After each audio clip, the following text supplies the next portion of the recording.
সোনার মদিনা আর মদিনা যাইতে নবী যে হলেন রওয়ানা নবী বলেন হযরত আলী আমার বিছানায় শুয়ে যাও গো ওই তোমারে বলে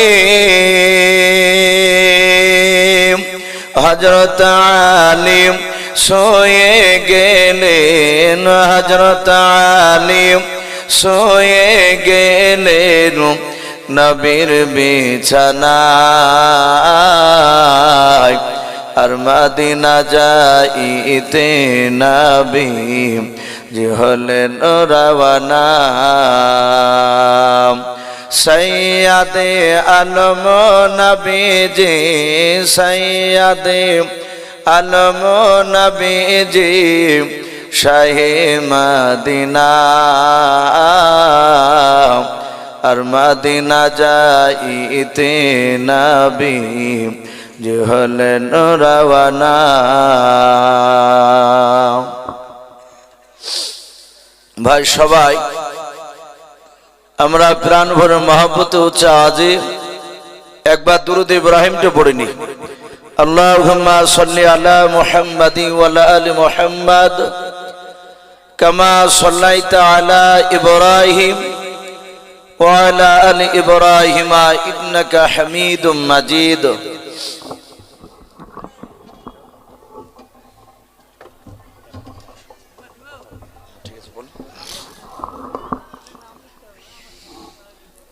যিনারা বিদেশি মেহমান আছেন আপনাদের জন্য খাবারের ব্যবস্থা করা হয়েছে আমাদের প্যান্ডেলের সম্মুখে আপনারা একে একে গিয়ে আপনারা খাবেন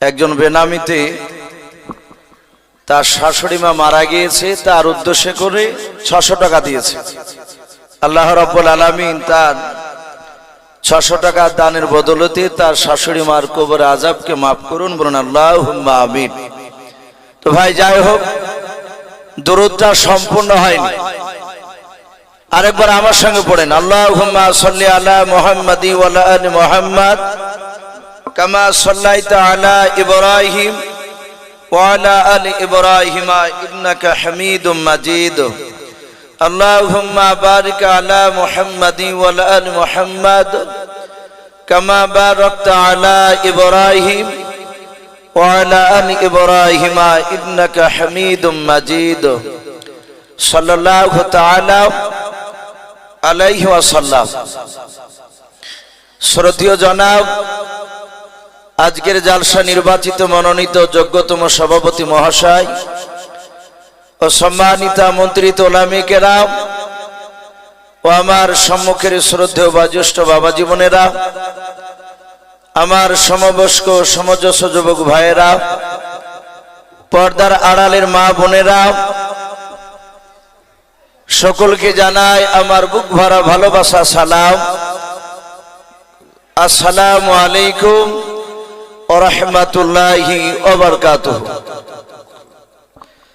আলহামদুলিল্লাহ সমস্ত প্রশংসা সে মহান রব্বুল আলামিনের জন্য যে মহান রব্বুল আলামিন আমাদেরকে বড় ভালোবেসে রহম করে বিভিন্ন গুনার মজলিস থেকে বাছাই করে নিয়ে এসে রাস্তার ধারে বাপ যে শত শত মানুষের মধ্য থেকে বাছাই করে নিয়ে এসে তার রহমতের মজলিসে আমাদেরকে নিয়ে এসে বসার সুযোগ করে দিয়েছেন আমরা বুঝতে পেরেছি এটা বাপ যে আমাদের বাহাদুরি নয় আল্লাহ রাসূল বলেছেন আল্লাহ যাকে ভালোবাসেন মহান রব্বুল আলামিন তাকে তার এই রকম রহমতের মজলিসে নিয়ে এসে বসে দেয় তা আমরা বুঝতে পেরেছি তাই মহান রব্বুল আলামিনের দরবারে শুকরিয়া স্বরূপ আদায় করে বলুন আলহামদুলিল্লাহ ভাই একটু প্রাণ ভরে চাজ বলি আমরা হয়তো মানুষগুলো ছন্ন ছাড়া হয়ে আছি আমার পূর্বেকার বক্তা এখানে যত মানুষ আছে প্রায় মনে হয় 3 ভাগের 2 ভাগের মানুষের বাপজি উনি ওস্তাদ শিক্ষক আমাদের। তো হুজুর আপনাদেরকে বারবার করে অনুরোধ করেছে যে ভাই একটা দেশের মান ইজ্জত বলে একটা জিনিস আছে। তা আমি দেখলাম হুজুরের কথা আপনারা প্রায় মানুষই বাপজি সাড়া দেননি। আর ওই সাইডে যে যুবক ভাইরা বসে আছে পাঁচলে, হয়তো আমি জানি না কেন ওনারা আসছেন না এখানে।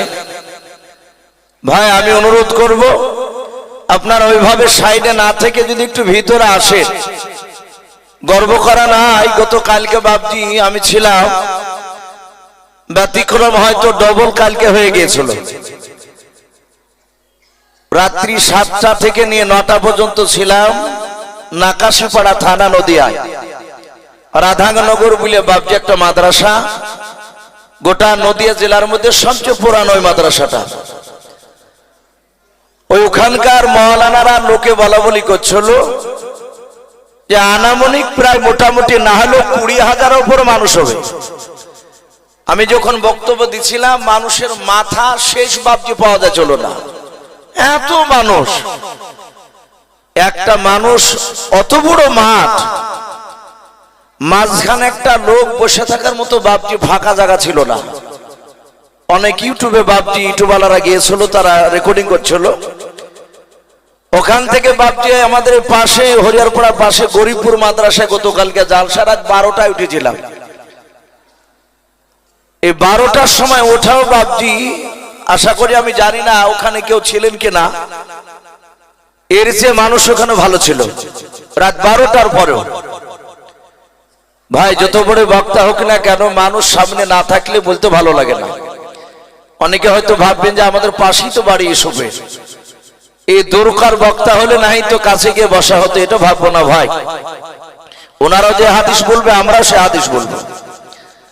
হ্যাঁ, এবার মানুষের কারো বলার ঢং টেকনিক্যাল ভাব যে আলাদা থাকে তাই শুনতে ভালো লাগে। আমি অনুরোধ করব ভাই যারা সাইডে বসে আছেন, ভাই যুবক লজ্জা করো না। যদি তোমরা নবীর মহাব্বতে যদি আসো এখানে, যদি নবীর মহাব্বতে আমার ডাকে নয় রাসূলকে ভালোবেসে যদি আসো বাড়ি থেকে বেরিয়ে, তাহলে সোনা একটু এসে ভিতরে বসো। আলহামদুলিল্লাহ যে মানুষগুলো আছে একটু জমে বসলে মাজমুআটা বেশ একটু ভালো লাগবে। কমসে কম নবীর একটা সুন্নাত তো জিন্দা হবে আমাদের। নবী বলেছেন জমে বসা হচ্ছে নবীজির সুন্নাত, বলুন আলহামদুলিল্লাহ। সাহাবায়ে কেরাম রাদিয়াল্লাহু তাআলা আনহুম আজমান গোলেরা, তারা রাসূলুল্লাহর কথাকে এত মানতে, ওয়াসামি'না ওয়া আতা'না, নবীজি বলছেন আমার কথা শুনতেন আর সাহাবায়ে কেরামরা সাথে সাথে বাপজি আমল করার জন্য তৈরি হয়ে থাকতেন, বলুন সুবহানাল্লাহ। আর আজ আমরা তার পুরো উল্টো, আমরা নবীর কথা শুনছি কিন্তু নবীর কথা মানি নাই। আমাকে বাপজি এখানে আসার পর কয়েকটা নবীর কথা বলতে বলেছে। বলে ইসু ভাই অমুক নবী জীবনে বলবেন, ও বলছে অমুক নবীর ওলির জীবনে বলবে। সবটা তো বলা সম্ভব নয়, একটা আলোচনা করব আপনাদের কাছে। তার আগে বলি সাহাবায়ে কেরামরা রাসূলুল্লাহকে কতটা মানতেন, কতটা নবীর সুন্নাতকে মানতেন, আর আজ আমরা কতটা মানি। বিশ্বনবী মসজিদে নববীতে বক্তব্য রাখছিলেন, শত শত সাহাবায়ে কেরাম চাতক পাখি না চেয়ে কথাগুলো শুনছিলেন নবীজি। তারা জানতেন নবীর চেহারার দিকে মহব্বতে যতবার দেখা যায়, যত তাকিয়ে থাকা যাবে তত তার জীবনের গুনাহগুলো মাফ হয়ে যায়, বলুন সুবহানাল্লাহ। এত দামি নবী। সাহাবারা শুনছিলেন, নবী বয়ান করছিলেন মসজিদে মিম্বারে নববীর ভিতরে।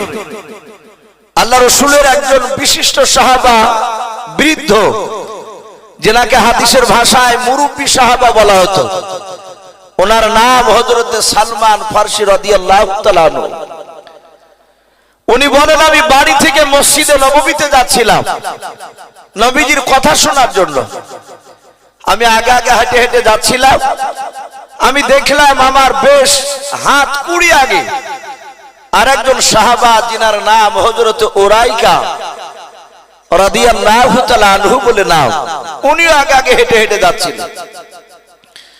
সালমান ফারসি বলেন আমি দেখলাম ওরাইকা রাস্তায় যেতে যেতে তখন আমরা মসজিদে নববীর ভিতরে পৌঁছাতে পারিনি।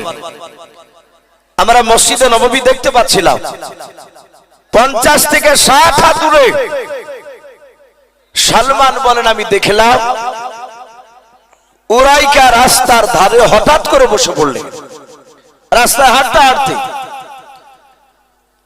আল্লাহ রসুলের সাহাবা সালমান ফারসি রাদিয়াল্লাহু তাআলা আনহু তিনি বলে আমি ডান দিকে বাম দিকে সামনে পেছনে চারিদিকে দেখলাম আমি আর উরাইকা ছাড়া আর তৃতীয় কোনো মানুষ নাই, আর একজন আছে, তিনি হচ্ছেন আমাদের আল্লাহ। কিন্তু আল্লাহকে তো বাপ যে আমরা সবাই দেখতে পাই না। সালমান ফারসি বলেন আমি দেখলাম বিশ্ব রসুল সাল্লাল্লাহু তাআলা আলাইহি ওয়াসাল্লাম নবীর সাহাবা বলেন আমি দেখলাম উরাইকা তিনি বসেছি পড়লে কাউকে দেখতে পেলাম না, কিন্তু উনি বসলেন কেন? আপনারা যদি 6 গলি জালসা শুনতে আসেন 3-4 জনা, রাস্তায় একজনা হঠাৎ বসে গেলে আমরা অটোমেটিক জিজ্ঞাসা করব ভাই কি হলো তোমার, যেতে যেতে বসলে কেন? সালমান ফারসি বলেন আমি উরাইকার কাছে গিয়ে সালাম দিলাম, আসসালামু আলাইকুম ওয়া রাহমাতুল্লাহি ওয়া বারাকাতুহু। সালমান ফারসি রাদিয়াল্লাহু তাআলা আনহু তিনি বলেন দেখলাম উরাইকা আমার সালামের উত্তরটা দিয়ে দিলেন। কারণ সাহাবারা বাপজি জানতেন আল্লাহর নবী বলেছেন সালাম দেওয়া হচ্ছে বাপজি সুন্নাত। সালাম শোনার পর কোন ব্যক্তি ইচ্ছাকৃত যদি সালামের জবাব উত্তর যদি না দেয় আল্লাহর নবী বলেন সেই ব্যক্তি ওয়াজিবকে ছেড়ে দিল, তার মারাত্মক বাপজি আমলনামায় গুনাহ লেখা হবে যে এই ব্যক্তি সালাম শোনার পর উত্তর দেয় নাই। আল্লাহর নবীজির সাহাবা সালমান বলেন আমি যখন সালাম দিয়ে দিলাম উরাইকা আস্তে করে আমার দিকে তাকিয়ে সালামের উত্তরখানা দিলেন। হযরত সালমান ফারসি রাদিয়াল্লাহু তাআলা আনহু উরাইকার হাত ওখানে ধরে ডাক দিয়ে বলেছিলেন ভাই উরাইকা কি ব্যাপার, রাস্তায় যেতে যেতে হঠাৎ করে কেন তুমি বসে পড়লে বলো? উরাইকা সালমান ফারসি রাদিয়াল্লাহু তাআলা আনহুর চেহারার দিকে তাকিয়ে বাবা কোনো কথা বলেন না। সালমান বলেন আমি আবার জিজ্ঞাসা করলাম উরাইকা তৃতীয়বার বাপজি না, দ্বিতীয়বার আর কোনো কথা বললেন না, শুধু আমার চেহারার দিকে ফ্যাল ফ্যাল করে কথাগুলো শুনছিলেন। সালমান বারবার বলেন ভাই উরাইকা তোমার কি পেটে ব্যথা হলো নাকি, কোনো কথা বলে না। হযরত সালমান উরাইকা বাপজি কথা বলল না, উরাইকাকে ছেড়ে দিয়ে বিশ্ব রাসূল জনাবে মুহাম্মদ রাসূলুল্লাহ সাল্লাল্লাহু তাআলা আলাইহি ওয়াসাল্লাম নবী আমার মসজিদে নববীতে বসা ছিলেন। সালমান আল্লাহর নবীজির মসজিদে নববীর দরজায় গিয়ে আল্লাহর নবীকে সালাম দিয়ে দিলেন, আসসালামু আলাইকা ইয়া রাসূলুল্লাহ ইয়া হাবিবাল্লাহ। আল্লাহর নবীজি সালামের উত্তরখানা দেওয়ার পর দেখলেন সালমান দৌড়ে এসে দরজার গুড়িতে এসে আমাকে সালাম দিলেন। আল্লাহর নবী বলেন গো সালমান কি ব্যাপার তুমি দৌড়ে এসে কেন আমাকে সালাম দিলে বলো? হযরত সালমান হাত ওখানে জোড় করে বলেছিলেন নবী আমি আপনার দরবারে আসছিলাম, রাস্তা দিয়ে বাড়ি থেকে দরবারে আপনার ওয়াজ শোনার জন্য। ওগো আল্লাহর নবীজি শুধু আমি একাই নয় আমার সাথে আরেকজন সাহাবা ছিলেন উরাইকা নামক সাহাবা। হযরত সালমান বলেন নবী দেখলাম আপনার মসজিদে তো কোনো আসতে পারি নাই, 50 থেকে 60 হাত দূরে দেখলাম উরাইকা রাস্তার ধারে বসে পড়লেন। ওগো আল্লাহর নবীজি উরাইকাকে গিয়ে সালাম দিলাম, উনি সালামের উত্তরখানা দেওয়ার পর আর কথা বললেন না। কয়েকবার জিজ্ঞাসা করলাম ভাই উরাইকা তোমার কি হয়েছে বলো। উরাইকা কথা বলে না। ও আল্লাহর দরুদে নবী গো, মসজিদে নববীতে অনেকগুলো সাহাবা দেখতে পাওয়া যায় বলে। হ্যাঁ, আল্লাহ রাসূলকে ডাক দিয়ে বলে নবী, অনেকগুলো সাহাবা রয়েছে, তার মধ্যে থেকে একজন সাহাবার মারফতে আপনি উরাইকাকে ডেকে নিয়ে আসুন। আমার মনে হয় এখনো উরাইকা রাস্তার ধারে বসে আছে। আল্লাহর নবী দরুদে নবী জনাবে মুহাম্মদ রাসূলুল্লাহ সাল্লাল্লাহু তাআলা আলাইহি ওয়াসাল্লাম, আল্লাহর নবী বললেন, ওগো সালমান শুনে নাও, আমি আমার মসজিদে নববীর ভিতরকার অন্য কোন সাহাবাকে হুকুম করব না। আমি পয়গম্বর রাসূল তোমাকে বললাম, সালমান যাও গিয়ে হযরত উরাইকাকে আমার নাম করবা। নবী ডাক দিয়েছে দেখে ভাব, রাসূলের নাম করলে উরাইকা আর বসে থাকতে পারবে না। হযরত সালমান ফারসি আর কোনো কথা না বলে নবীর হুকুম পার সাদাত বাপ আমার পেছন ঘুরে দৌড়াতে শুরু করলেন। আল্লাহর নবীর সালমান ফারসি বলেন, আমি দেখলাম উরাইকা রাস্তার ধারে বাপজি বসে আছে। আল্লাহর নবীজির সাহাবা সালমান ফারসি রাদিয়াল্লাহু তাআলা আনহু দ্বিতীয়বার গিয়ে বাপজি সালাম দিলেন, আসসালামু আলাইকুম ওয়া রাহমাতুল্লাহি ওয়া বারাকাতুহু। উরাইকা সালামের উত্তরখানা দিয়ে দিলেন। আল্লাহর নবীজির সাহাবা সালমান বলেন, উরাইকা আমি তোমাকে এবার দ্বিতীয়বার ব্যক্তিগত ডাকতে আসে নাই রে ভাই।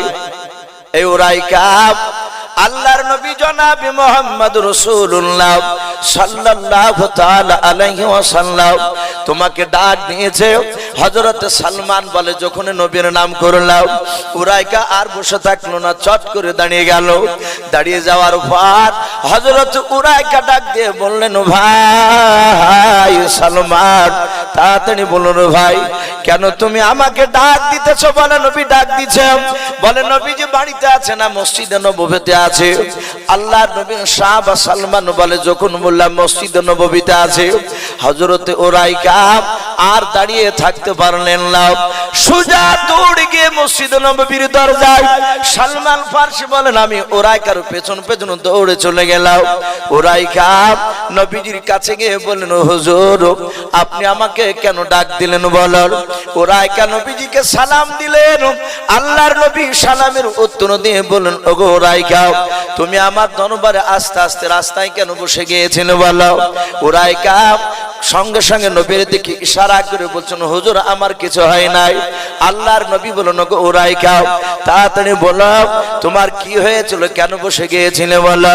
উরাইকা উনি জানেন নবীর দরবারে যদি চিৎকার করে কথা বলা যায় কিয়ামতের ময়দানে জান্নাত পাওয়া যাবে না। বলুন সুবহানাল্লাহ। সাহাবারা বাপজি যেই দিনকে আল্লাহ রাসূলের মুখ থেকে আল্লাহ কোরআন পাকে বলেছেন, হে নবী আপনি বলে দেন, যখন আপনি সাহাবাদের সামনে আলোচনা করবেন তখন আমার বান্দা বান্দীরা আপনার সামনে এমন ভাবে কথা বলবে, ওগো নবী গো আপনার গলার আওয়াজে চেয়ে জানো কোন সাহাবার কোন সাহাবিয়ার যেন গলার আওয়াজটা উঁচু জানা না হয়। সেদিন থেকে সাহাবায়ে কেরামরা নবীর দরবারে বাবা কথা বলতে আপনার ভয় পেতেন। হযরত উরাইকা তিনি মনে মনে ভাবছিলেন, যদি কথা বলতে গিয়ে যদি বেয়াদবি হয়, সঙ্গে সঙ্গে হাতে ইশারা করে আঙ্গুল দিয়ে বলছেন, হুজুর আমার কিছু হয় নাই। নবী বলেন, উরাইকা কেন তুমি রাস্তায় আস্তে আস্তে বসে গিয়েছিলে বলো।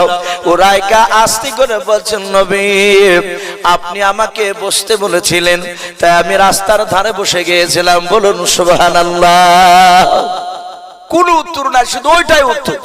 বলে হুজুর আপনি যে আমাকে বসতে বললেন, আল্লাহ রাসূল সাল্লাল্লাহু তাআলা আলাইহি ওয়াসাল্লাম মসজিদে নববীর মিম্বারে বাপজি বসা ছিলেন। সাহাবা উরাইকার কথা শুনে নবী বাপজি দাঁড়িয়ে গেলে, দাঁড়িয়ে যাওয়ার পর বলেন, এই উরাইকা তুমি যে আমার দরবারে আসছিলা এটা আমি জানতাম না। আমরা জানি অদৃশ্যের খবর সারা পৃথিবীর মধ্যে আসমান জমিনের মধ্যে বাপজি একজন ব্যক্তি তিনি গায়বের খবর জানতেন। অদৃশ্যের খবর তিনি হচ্ছেন আমার আল্লাহ। জোরে বলুন সুবহানাল্লাহ। নবী রাসূলরা বাপজি অদৃশ্যের খবর অতটাই দিতে পারতেন যতটা আল্লাহ রাব্বুল আলামিন সম্রাট জিবরিলের দ্বারা নবী রাসূলকে জানাতেন, তার বাইরে নয়। নবী ডাক দিয়ে বলছেন, আরে উরাইকা, আমি জানতাম না যে তুমি আমার দরবারে আসছিলাম। বলে, হুজুর আপনি যে আমাকে বসে বললেন। আল্লাহ রাসূল বলেন, আমি তোমাকে বলি নাই, মসজিদে নববীর ভিতরকার একজন সাহাবা মাহফিলের মাঝ থেকে দাঁড়িয়ে গিয়েছিল। আমি সেই সাহাবাকে লক্ষ্য করে বলেছিলাম, সাহাবা বসো। উরাইকা বলছেন, হুজুর আপনার সাহাবা তো আমি, উনিও সাহাবা আমিও সাহাবা, আপনি তো নাম ধরে বলেন নাই। আপনি যখন ভিতরকার সাহাবাকে বসে বললেন, আর আপনার গলার আওয়াজটা 50 থেকে 60 হাত দূরে, আমি মসজিদে নয় রাস্তা দিয়ে আসছিলাম, আর ওই সময় আপনার গলার আওয়াজ আমার কর্ণ কহরে পৌঁছে গিয়েছিল, আর আমি ওখানে বসে গিয়েছিলাম। জোরে বলুন সুবহানাল্লাহ। বাপজি শুধু এই কথাটা রাত্রিবেলা বিছানায় শোয়ার পরে একটু বালিশে মাথা লাগিয়ে দিয়ে একটু সমীক্ষা করব, চিন্তা করব যে রাসূলুল্লাহর সাহাবারা বাপজি নবীকে কতটা মানতে, আর আজ আমরা কতটা ভালোবাসি। আজ অনেক সময় বাপজি আমাদের মুসলমানকে চেনা যায় না, যেটা হিন্দু না মুসলমান, সালাম দিতে গিয়ে বেকায়দায় পড়ে যায় অনেক সময়, অথচ আমরা দাবি করছি রাসূলকে ভালোবাসি। তা আমি প্রতিটা বাপজি ভাইদেরকে বলবো, ভাই দুনিয়ার পরিস্থিতি বাপজি ভালো নাই, শিক্ষিত অশিক্ষিত মানুষ বাপজি সবাই আমরা জেনে গিয়েছি, পৃথিবীর অবস্থা ভালো নেই। গোটা পৃথিবীর বাপজি এক শ্রেণীর বেঈমানেরা তারা উঠে পড়ে লেগেছে মুসলমানকে কিভাবে দুনিয়ার বুক থেকে নিধন করা যায়। আমরা প্রায় মসজিদে বাপজি ইমামের মুখ থেকে শুনছি, দোয়া করছি, আপনারা করছেন ফিলিস্তিনের জন্য। গত কয়েকদিনকার বাপজি আগেকার একটা ঘটনা ফিলিস্তিনের মাটিতে ঘটেছে, অনেক মুসলমানকে মারছে, এগুলো জানি আমরা। একটা বাচ্চা ছেলেকে বাপজি ধরে নিয়ে গেছে ইসরায়েল, ইহুদি কুত্তার বাচ্চারা ধরে নিয়ে গেছে। ছেলেটার বয়স হচ্ছে বাপজি 8 বছর। ওই গাজা যে বলে জায়গা আমরা অনেকেই জানি, নাম শুনছি দেখছি খবরে, গাজা অনেকটা জায়গা তারা দখল করে নিয়েছে। সেখানে একটা ক্যাম্প বসিয়েছে ওই ইসরায়েলের জানোয়াররা। যে বাচ্চাটাকে ধরে নিয়ে গেছে তার আব্বা বাড়িতে সে সময় ছিল না, তার মার কাছ থেকে বাপজি কেড়ে নিয়ে গিয়েছে। লোকটা বাড়িতে এসেছে, বলল সন্তানকে নিয়ে গিয়েছে কোথায়, বলে অমুক ক্যাম্পে। ছেলেটার আব্বা দৌড়ে গেল, দৌড়ে যাওয়ার পর হাত দুখানা জোর করে বলছেন, আমার সন্তানকে যদি জবাই করে ফেলেন, মেরে দেন, তাহলে লাশটা দেন, আমি নিয়ে গিয়ে একটু কবর দেব। ইসরায়েলের লোক বলল, তুই সামনে দাঁড়া। লোকটা বলছে, আমি বারান্দাতে দাঁড়ালাম। আমি দেখলাম আমার 8 বছরের ছেলে জানালা দিয়ে আব্বা পা করে ডাকছে। আমার ছেলে তখনও মরে নাই। আমার চোখের সামনে জানালা দিয়ে আমি দেখতে পাচ্ছি ছেলেকে তাজা জিন্দা অবস্থায়, ওই 8 বছরের ছেলেটাকে তার শরীর থেকে বাপজি চামড়া গোশতকে বাপজি আপনার ছাড়াতে শুরু করলো। ছেলেটা চিৎকার করে কাঁদছে। লোকটা বলছে, আমার চোখের সামনে ছেলে চিৎকার করতে করতে তার কান্না বন্ধ হয়ে গেল, মারা গেল। হাড়গুলোকে ওখানে রেখে গোশতগুলোকে ছিলে নিয়ে এসে আমার চোখের সামনে বস্তাতে গোশতটা ভরে কম্পিউটারে দাঁড়িতে বাপজি ওজন করে 16 কেজি গোশত মাপি দিয়ে বলল, যা তোর এই ছেলের গোশত নিয়ে গিয়ে দাফন করগা। এ হচ্ছে বাপজি আমাদের মুসলমানদের পরিস্থিতি। সামনের দিন আরো ভয়ঙ্কর আসছে। এই জন্য প্রতিটা বাপজি ভাইদেরকে বলবো, একটাই রাস্তা, সেটা হচ্ছে বাপজি আমাদের রাসূলের সুন্নাতকে আমল করা। শুধু মুখে নবীকে ভালোবাসি এটা দাবি করে জান্নাত পাওয়া সম্ভব নয়, রাসূলের সুন্নাতকে মানা লাগবে। আজ গোটা পৃথিবীর মানুষ যদি বাপজি আমরা এখনো যদি রাসূলের সুন্নাতের উপর যদি আমল করতে লাগে, গোটা পৃথিবীর বেঈমানরা মুসলমানের পায়ের নিচে এসে মাথা নত করতে বাধ্য হবে। কিন্তু আমরা মানি নাই। সে আপনারা বলেন আর আলেম বলেন আর হাজি বলেন, সবারই একই কেস হয়ে গেছে। আমি ওঠার আগে অনেকগুলো আলেম ছিল ঘরে, হুজুর বক্তব্য রাখছিলেন। একটা মাওলানা বলছিলেন, ইসু ভাই এই বক্তাদের তাসির কেন পড়ছে না কথায়? হাকিকার বক্তারা কথা বলতো, মানুষ ছো মেরে এত সুন্দর ভক্তি সহকারে শুনতো। আমাদের উস্তাদ বলছিলেন, আমল নেই আমাদের, আমি বললাম ভাই একটা বক্তা ও তাহাজ্জুদ নামাজ গুজারনেওয়ালা এই মওলানা পাওয়া যাচ্ছে না, 5 ওয়াক্ত নামাজই পাবন্দ দিলে আমাদের। ওনারা বলছিলেন ভাই কথা সত্য কথা, নামাজের পাবন্দি আমাদের কাছ থেকে হারিয়ে যাচ্ছে। তাই প্রতিটা বাপজি ভাইদেরকে বলবো আমরা ভাই রসুলের সুন্নাতের দিকে একটু লক্ষ্য রাখি। রসুল কিভাবে চলেছেন, রসুল কিভাবে খেয়েছে, রসুল কিভাবে বসেছেন, কিভাবে মানুষের সাথে ব্যবহার করেছে, এগুলো বাপজি রসুলের কথা অনুযায়ী যদি না চলতে পারি তাহলে রসুলের উম্মাত দুনিয়াতে দাবি করব, কিন্তু কিয়ামতের ময়দানে নবী বলবেন ফালাইসা মিন্নি, তুই আমার উম্মাতের মধ্যে পড়বি না।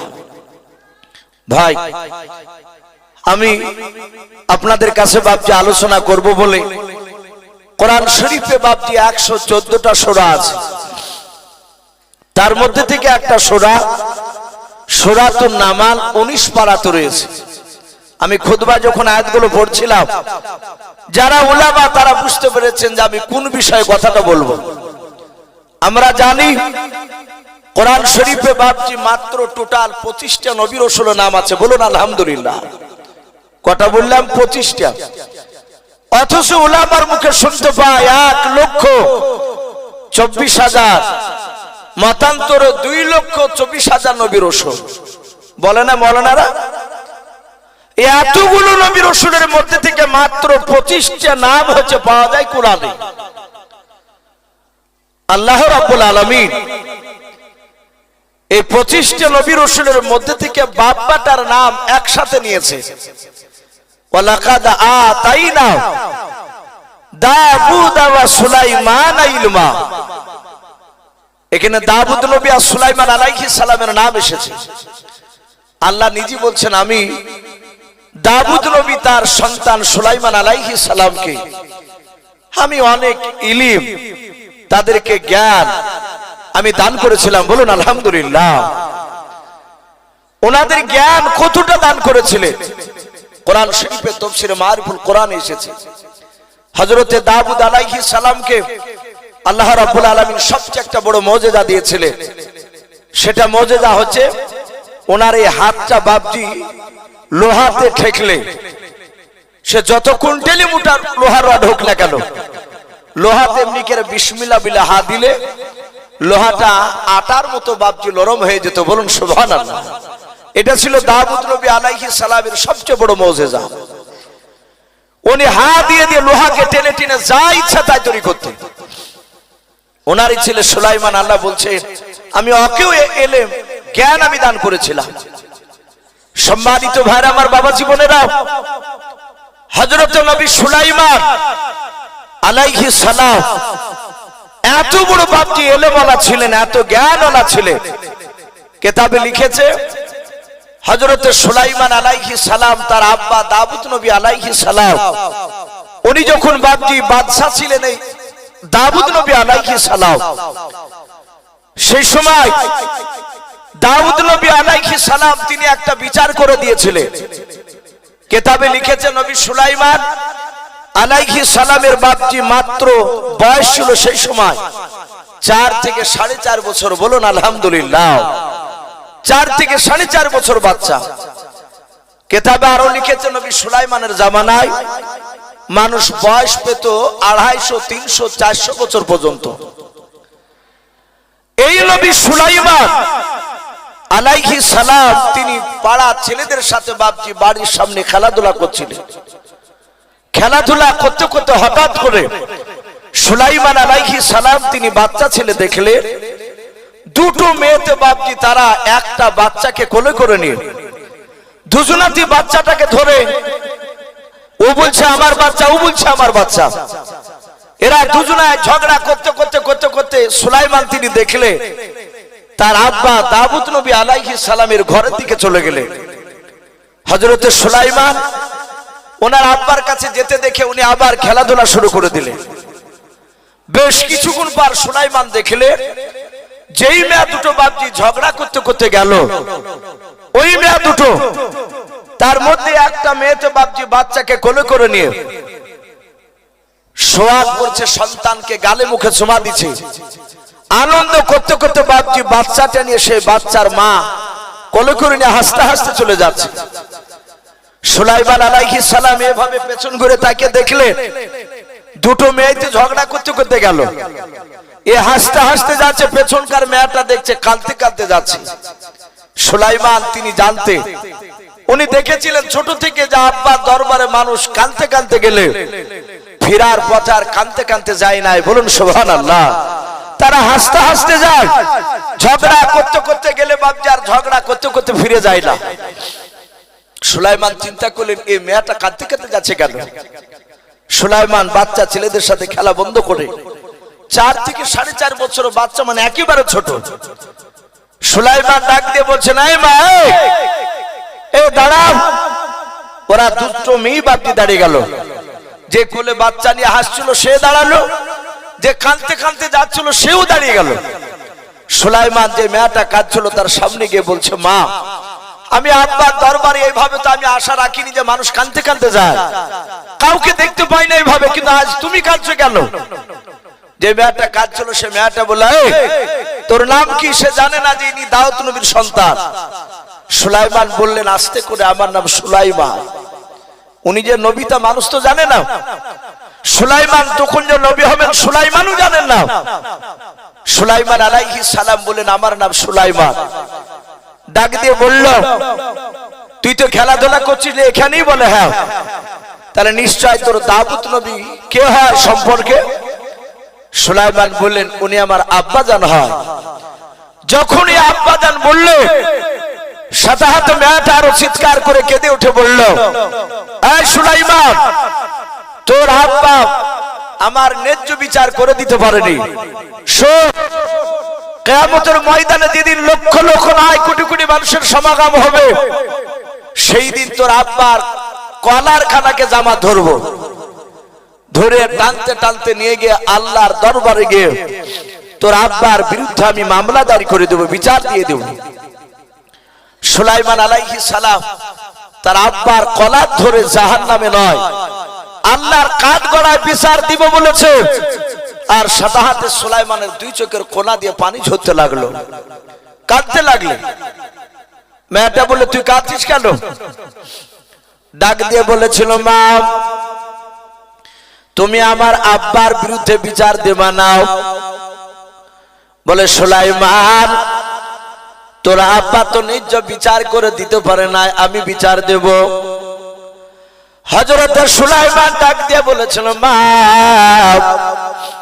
আমার আব্বা তোমাদের এমন কোন বিচারটা ন্যায্য করে দিতে পারে না, একটু খুলে বলো। মেয়েটা ডাক দিয়ে বলেছিল, বাবা সুলাইমান, তোকে বলে আমার কি লাভ? বলে, যদি একটু উপকার করে দিতে পারে, লাভ করে দিতে পারে বলো। যেই মেয়েটা কান্না করতে করতে যাচ্ছিল ওই মেয়েটা ডাক দিয়ে বলেছিল, সুলাইমান, ওই যে পাশে মেয়েটা বাচ্চা কোলে করে নিয়ে হাসতেছে, বলে হ্যাঁ। হাসতে হাসতে যাচ্ছিল, তুমি বারণ করলে তাই দাঁড়িয়ে গিয়েছে, আর যাই নাই। ওরে সুলাইমান, ওই মেয়েটার কোলে যে বাচ্চা আছে ওই বাচ্চাটা হচ্ছে আমার সন্তান। সুলাইমান বলল, মা, তোমার সন্তান তো মেয়েটার কোলে কেন? বলে, বেটা, ওটাই তো তোমার আব্বা বিচার করে দিতে পারে না। হযরত সুলাইমান বলল, মা, খুলে বলো, ব্যাপারটা একটু ভালো করে খুলে বলো, বাচ্চা মেয়েটা কেমন করে পেলো বলো। বলে, বাবা সুলাইমান, আমি বাচ্চা কোলে করে নিয়ে আমি মরুভূমির ময়দানে পাড়িতে ছিলাম। উত্তপ্ত বালু রাশি দিয়ে যখন হেঁটে যেতে যেতে যেতে শরীর ক্লান্ত হয়েছিল, আমি একটা গাছের ছায়া তলে শুয়ে গিয়েছিলাম। আমার পেছনে মেয়েটা হেঁটে হেঁটে যাচ্ছিল, ওই মেয়েটা আমার বাচ্চাটার পাশে গিয়ে শুয়ে পড়ল। আমি নিদ্রা চলে গিয়েছিলাম রে বাবা, ওই মেয়েটা ঘুমিয়ে গিয়েছিল। আমার যখন ঘুম ভেঙে গেল, আমি কলিজার টুকরা সন্তানকে কোলে নিয়ে নিলাম। ওই মেয়েটার ঘুমটা ভেঙে গেল। ঘুমটা ভেঙে যাওয়ার পর আমার সন্তানের ডান হাত কানা চেপে ধরলাম। আমি বললাম, বোন, তুমি আমার বাচ্চার কেন হাত ধরলে? বললাম। ওই মেয়েটা ডাক দিয়ে বলেছিল, বোন, এই বাচ্চা আমার, তুমি আমার বাচ্চা কেন কোলে নিলে? বললাম। ওরে সুলাইমান, দুজনায় দাবি শুরু করে দিলাম এই বাচ্চাটাকে নিয়ে। আমি বললাম আমার বাচ্চার মেয়েটা মিথ্যা করে বলছে ওর বাচ্চাও। দুজনার ঝামেলা মীমাংসা কেউ করতে পারলো না। ওই মেয়েটা ডাক দিয়ে বলেছিল বল এভাবে ঝামেলা করে মীমাংসা আসা যাবে না, চলো আমাদের দেশে দাউদ নবী আলাইহিস সালাম বলে একজন বিরাট বড় নবী রাসূল আছেন, উনি বড় বাচ্চা আছে, ওনার দরবারে গিয়ে আমাদের ঘটনাটা বলবো, নিশ্চয় দাউদ নবী আলাইহিস সালাম ন্যায্য বিচার করে দেবে। ওরে বাবা সুলাইমান, মেয়েটা আমার সঙ্গে সঙ্গে চলে গেল, তোমার আব্বার কাছে গিয়ে বিচারটা দিয়ে দিলাম। তোমার আব্বা বিচার করলো বাবা, এই মেয়েটা অভিনয় করে কান্না করছিল, তোমার আব্বা ধরতে পারে না, তাই তোমার আব্বা এই বাচ্চাটা পাওনা করে দিয়েছে। ওই মেয়েটা আমার প্রকৃতি বাচ্চা আমাকে পাওনা করে দিল না, এটাই তোমার আব্বা ন্যায্য বিচার করতে পারে না রে মা বাপ, এই কারণে কিয়ামতের ময়দানে তোমার আব্বার বিরুদ্ধে বিচার দেব। হযরত সুলাইমান ডাক দিয়ে বললেন মা, আমার আব্বার বিরুদ্ধে বিচার তোমাকে দিতে দেব না, সোলা আমি আব্বার কাছে নিয়ে যাব। বলে কেন নিয়ে যাবা? বলে আমি আব্বাকে আবার পুনরায় বিচারটা চিন্তা ভাবনা করে করতে বলবো। আমার মনে হয় আব্বা চিন্তা ভাবনা করে বিচারটা করে ন্যায্য বিচার হয়ে যাবে। বলো তোমরা মেনে নেবে কে নাও? যেই মেয়েটা কাঁদতে কাঁদতে যাচ্ছিল, মেয়েটা বলো সুলাইমান আমি রাজি আছি। আর যে মেয়েটা হাসতে হাসতে যাচ্ছিল, মেয়েটা বলল সুলাইমান তোমার আব্বা একবার বিচার কেন 100 বার বিচার করলে আমি মানতে রাজি আছি। কারণ মেয়েটা জানতো নবীরা জবান দিয়ে বাপজি যেটা বের করে সেটা আর উল্টাই নাও, যতবার বিচার করবে বাচ্চা আমার পাওনা করে দেবে। হযরত সুলাইমান মেয়ে দুটোর বাপজি হাত ধরে টেনে টেনে টেনে টেনে টেনে টেনে দাউদ নবী আলাইহিস সালামের দরবারে নিয়ে যাচ্ছেন। হযরত দাউদ নবী আলাইহিস সালাম রাজ দরবার থেকে সিংহাসন থেকে বসে থাকে, দেখলেন বাবা যে মেয়ে দুটোর বিচার করে দিয়েছিলেন, ওই মেয়ে দুটোকে আমার কলিজার টুকরা সন্তান সুলাইমান হাত ধরে কেন টেনে নিয়ে আসছে। আবার দাউদ নবী মনে মনে ভাবলেন মনে হয় বিচারের মধ্যে আমার গড়বড়ি হয়ে গিয়েছে, কেন আমার ছেলে সুলাইমান টেনে নিয়ে আসে। আবার সুলাইমান উনি মনে মনে চিন্তা করলেন আল্লাহ আমি গিয়ে যদি বলি আব্বা আপনার বিচারটা ন্যায্য হয় নাই, ভুল হয়েছে, এরকম যদি কথা বলা যায় তাহলে আমার আব্বার সম্মানের হানি হবে। সুলাইমান এটাও চিন্তা করছে, আমি ডাইরেক্ট গিয়ে আব্বাকে বলবো না যে আব্বা আপনার বিচার করা ভুল হয়েছে, নালে মেয়েটা কেন বলবে যে ন্যায্য বিচার হয়নি। মা বোন আপনাদের কাছে কমিটির তরফ থেকে সভাপতি সাহেব গিয়েছেন মসজিদে আদায়ের জন্য, তা আমি অনুরোধ করব আপনারা মসজিদের সভাপতির হাতে আলহামদুলিল্লাহ 100 200 500 1000 যে যা পারবে একটু দানের হাতটা বাড়াবে, আর সিমেন্টও পারলে 1 বস্তা করে নাম লিখাবেন ইনশাআল্লাহ, শেষের বেলায় দোয়া করে দেওয়া হবে। তা আমি বলছিলাম হযরত সুলাইমান আলাইহিস সালাম ডাইরেক্ট ওই কথা বললেন না, যদি আমি বলি তাহলে আব্বার সম্মানের হানি হবে। দাউদ নবী তিনি তাকে থেকে দেখছে, সুলাইমান হাতখানা এইভাবে জোর করলেন, ছোট্ট বাচ্চা ছেলে 4 থেকে 4.5 বছরের বাচ্চা। সুলাইমান হাত ওখানে জোর করে বলেছিল আব্বা এই না দুটোর আপনি বিচার করে দিয়েছেন বলে হ্যাঁ ওগো আব্বা জান আমি আপনার সন্তান হয়ে আপনাকে আমি অনুরোধ করতেছি আব্বা আপনি মেয়ে দুটোর বিচারটা আপনি উদ্ধার করে নেন, ফিরিয়ে নেন। ওগো আব্বা আপনি দ্বিতীয়বার চিন্তা ভাবনা করে বিচারটা একটু করে দেন। সুলাইমান আলাইহিস সালামের বাপ যে জবান থেকে কথা শোনার পর দাউদ নবী আলাইহিস সালাম 5 মিনিট বাপ যে বসে থাকলেন, চিন্তা করে দেখলেন বিকল্প কোন আমি আর বিচার খুঁজে পাই নাই। সুলাইমানের এই কথা শোনার পর দাউদ নবী মনে মনে ভাবলেন মাওলা যখন আমার সন্তান টেনে নিয়ে এসেছে আমার মনে হয় সুলাইমানকে বিচারটা করতে বললে মনে হয় সুলাইমানও বিচারটা করতে পারবে। দাউদ নবী ডাক দিয়ে বলেছিল বাবা সুলাইমান আমার বিচার আমি ঘুরে নিলাম, আমি তোমার আব্বা হয়ে আমি তোমাকে এই মেয়ে দুটোর বিচার করতে আমি হুকুম দিয়ে দিলাম। বলুন সুবহানাল্লাহ। সুলাইমান 4 বছরের ছেলে হাসছেন আর বলছেন আব্বা আমি বিচার করব বলে হ্যাঁ বলে বাবা তুমি বিচারটা করে দেখাও সুলাইমান আলাইহিস সালাম পেছন ঘুরে মেয়ে দুটোর দিকে লক্ষ্য করে বলছে ওগো মা আমার আব্বা বিচার করবেন আমাকে অনুমতি দিয়েছে আমি যদি তোমাদের বিচার করে দিই তোমরা কি মানবে যে মেয়েটা কাঁদতে কাঁদতে যাচ্ছিল সে ভাবলো যদি বাচ্চাটা আমার করে দেয় সুলাইমান ওই তো টেনে নিয়ে এসেছে আমাকে বললো বাবা আমি রাজি আছি আর যে মেয়েটা কাঁদতে কাঁদতে না হাসতে হাসতে যাচ্ছিল বাচ্চা নিয়ে সে চিন্তা করলো তার বাপ যখন বাচ্চা আমাকে পাওনা করে দিয়েছে তার সন্তান তার বাপের বিরুদ্ধে যাবে না এ সুলাইমান বিচার করলে আমাকে দিবে বাচ্চা মেয়ে দুটোতেই বললো বাবা রাজি আছে